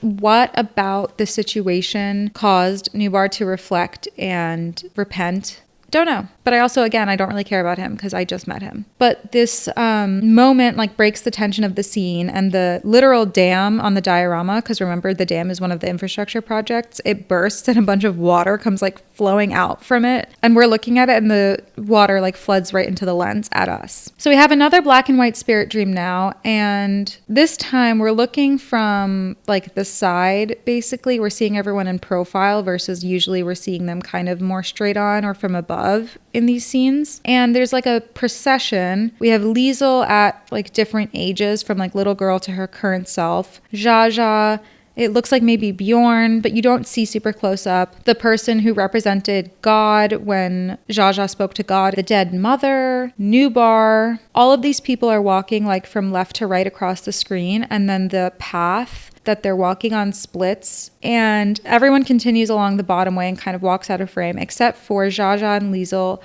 march up these steps to the upper level together. And they're on this platform just surrounded by clouds all around them. They approach a safe together that looks a lot like the safe that she opened up to find the box of family history. And it's inside of kind of embedded in a big pyramid, obviously Egyptian vibes again with the pyramid. And Liesel opens the safe, and Zsa Zsa puts the ashes of his father in the jackal head into the safe. And then Liesel closes it and says a prayer. And then she kind of looks at him because he's not praying, and he prays too. So this was actually a pretty nice and somewhat powerful symbolic scene, I think, of them putting to rest their generational trauma, putting to rest his grief over never having that relationship with his father himself, because now he has it as a father with his daughter Liesel. This is where we get a line that I found really impactful in the movie. After having just done a prayer, she tells Zsa Zsa, "When I pray, no one answers." I'm struggling not to do the accent, because actually she says, "When I pray, no one answers. I only pretend he does. Then I do whatever I think God probably would have suggested. Usually it's obvious. So there's a lot in there. First of all, when she says, when I pray, no one answers, that reveals a lot about her, because even from the beginning, when she was supposedly very pious, we saw that her values and morals were really grounded in like a fundamental human empathy, whether or not God said slavery was wrong. You know what I mean? She's like, well, it doesn't matter what God says in the Bible about slavery because it's just obviously evil. And here she's saying the same thing. Like, it's obvious what God would have suggested, the version of God that I know, that I believe in, the morals that I believe in. I know what's right. And then on another level, her saying that she keeps praying and no one answers, but she pretends that he does. There's a parallel there to her not having Jaja growing up, because God is supposed to be like a father figure, right? And she didn't have Jaja, like he had abandoned her as a father. And so she apparently has also had like a similar relationship to God, where she feels unsure if he exists or cares or listens, but nevertheless she has some faith in him and continues to connect her identity to him in some way. And that's kind of the same thing that happened with Jaja, where she never fully gave up faith on his redemption or on him being her father after all. And again, when she says this, like with a lot of other moments in the film, Jaja appears to like really take in what she's saying and, you know, appreciate the meaning behind it. And he just says, Amen. Cut to a little epilogue time, shoebox number 5. There was no shoebox number 5 in the beginning, I don't think, but we get shoebox number 5, Chez Jaja. Say that 5 times fast. Chez Jaja, Chez Jaja, Chez Jaja.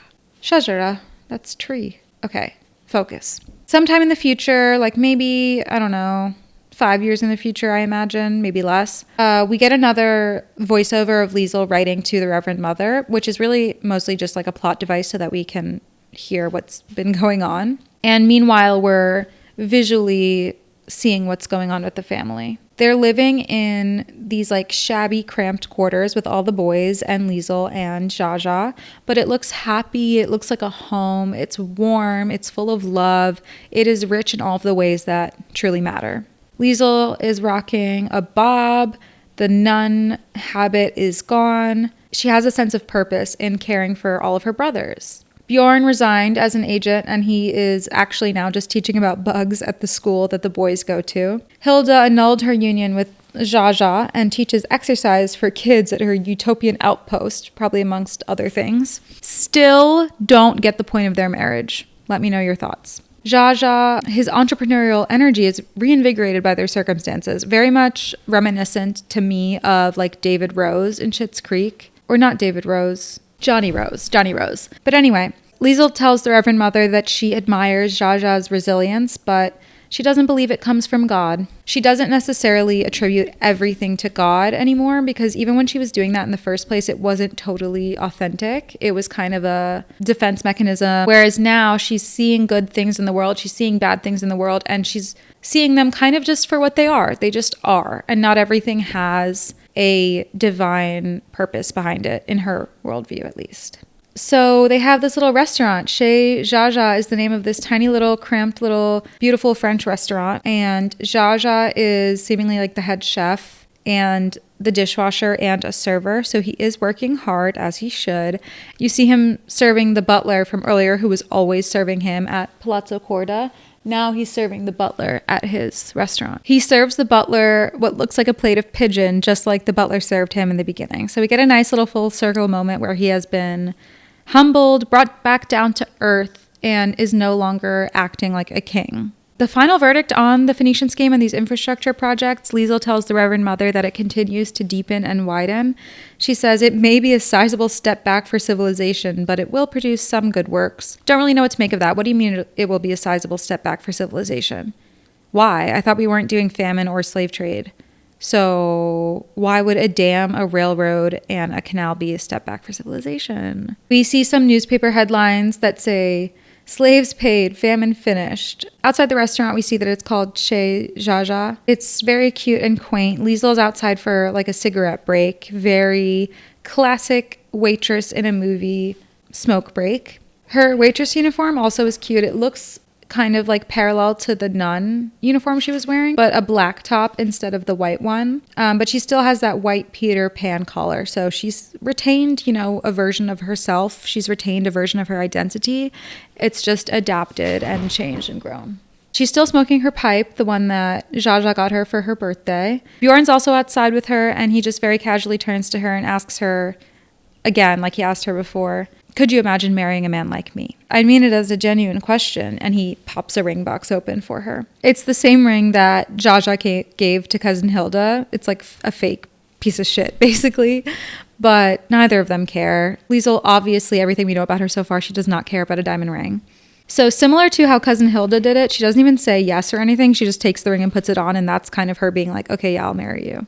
Later that night, like after the dinner shift, Jaja and Liesel are in the kitchen washing dishes together in the restaurant. And Jaja is wearing an all-white chef uniform and a white fez. We see him very much having absorbed and adapted to Liesel's way of life, her worldview, her morals, everything. For most of the movie, she had this like greenish bluish eyeshadow that I hope I've replicated successfully, and tights, like sheer tights that were the same color, which is so cute.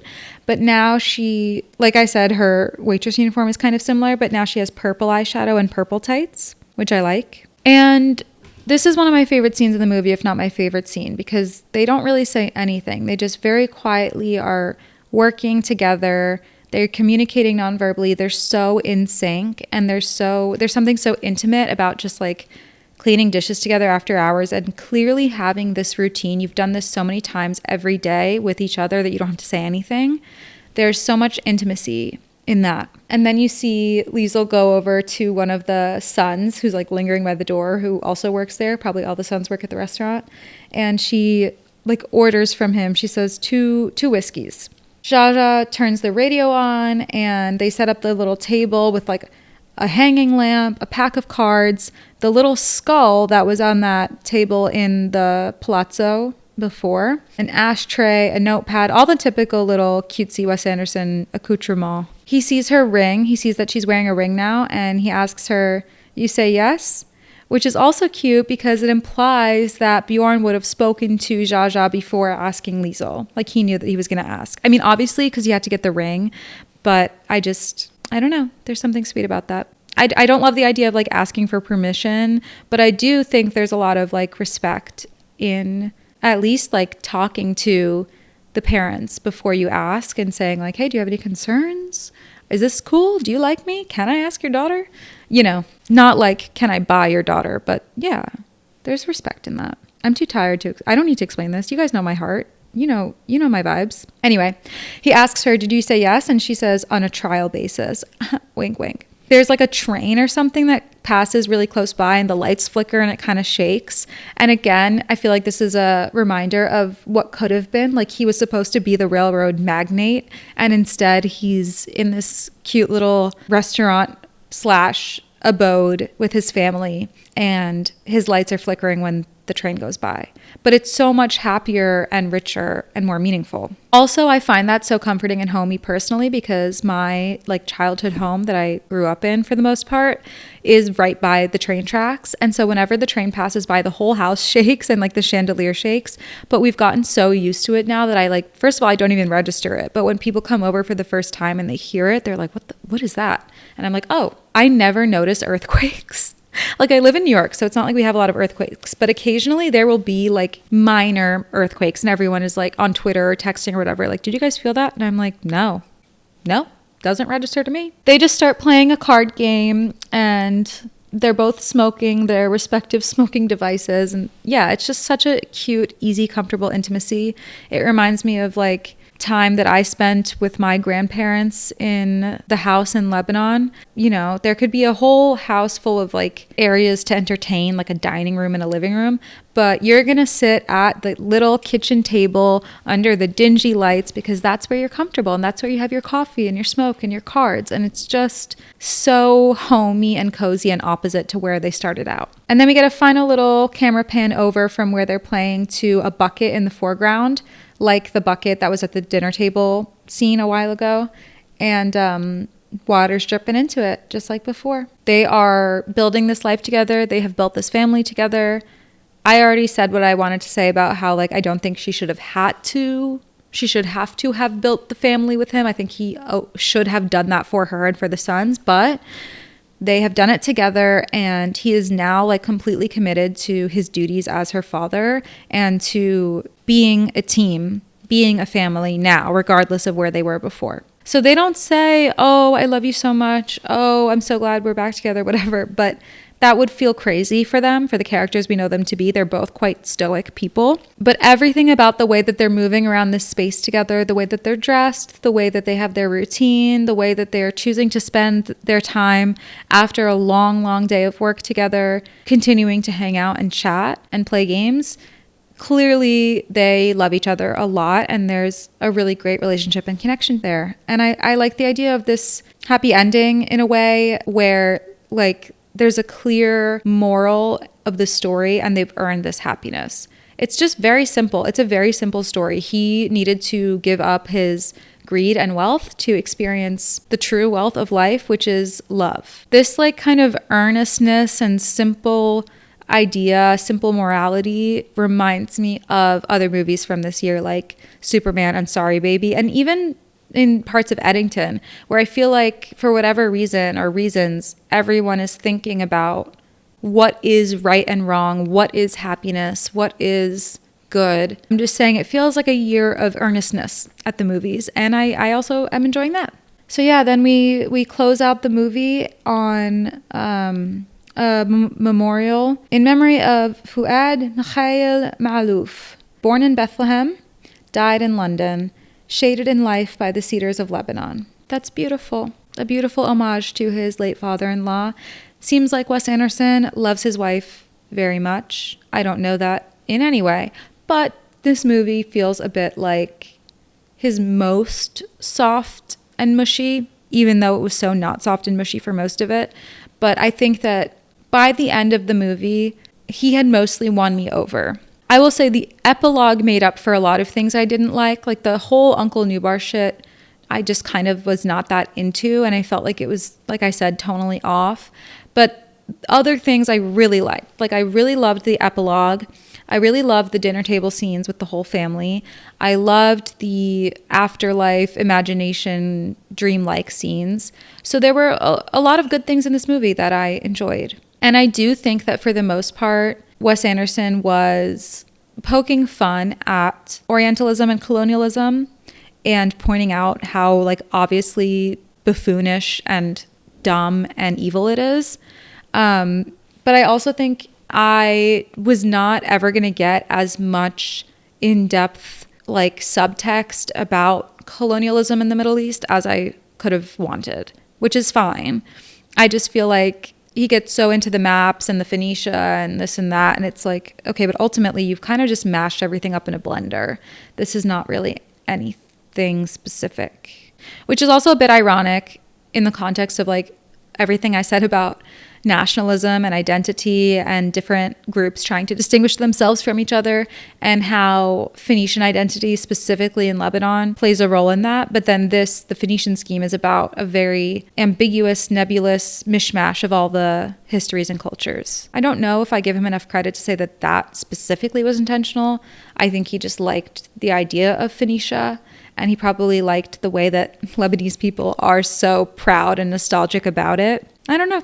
Overall, I think I said I gave it 3.5 out of 5 stars, and I stand by that because I do have those like reservations about Wes Anderson's emotionality, about his message in terms of Liesl as the eldest daughter doing so much that she shouldn't have had to do, and that still being the happy ending. I recognize there's like nuance in that. I'm not saying I didn't want her to have to try at all. I just mean that has knocked it down a bit from being so emotionally like pure and moving to me as it could have been. And then also some of the, like I said, about the history stuff. But overall, I liked it. I found myself smiling and giggling a lot and kind of just doing a little bit of a with his visual motifs, his dialogue refrains. Some of it works for me, some of it doesn't, but I found this movie more memorable and likable than a lot of his other work. So that's where I land on it. I'm happy to see more of Mia Threppleton in the future. I thought she was really, really good. And I love Michael Cera as always. Actually, this might be one of my favorite roles of his. He was so funny in the beginning as Bjorn, as like a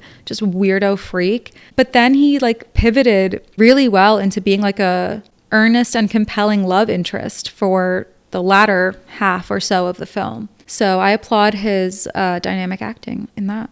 And Benicio del Toro loved it, killed it. He did remind me of an older Lebanese businessman vibe. Okay, guys, I have now recorded 5 hours of audio and video. And I also need to go to sleep because I'm helping my sister move tomorrow. Yay! My sister and her husband are moving tomorrow.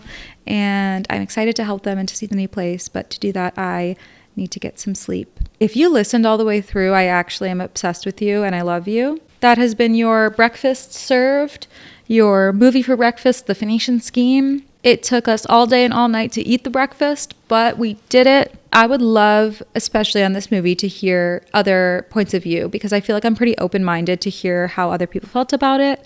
If you have like really important critiques that I missed, I would love to hear them. But I did my best to tell you quite literally everything I thought about it otherwise. So, hope you enjoyed. Okay, bye.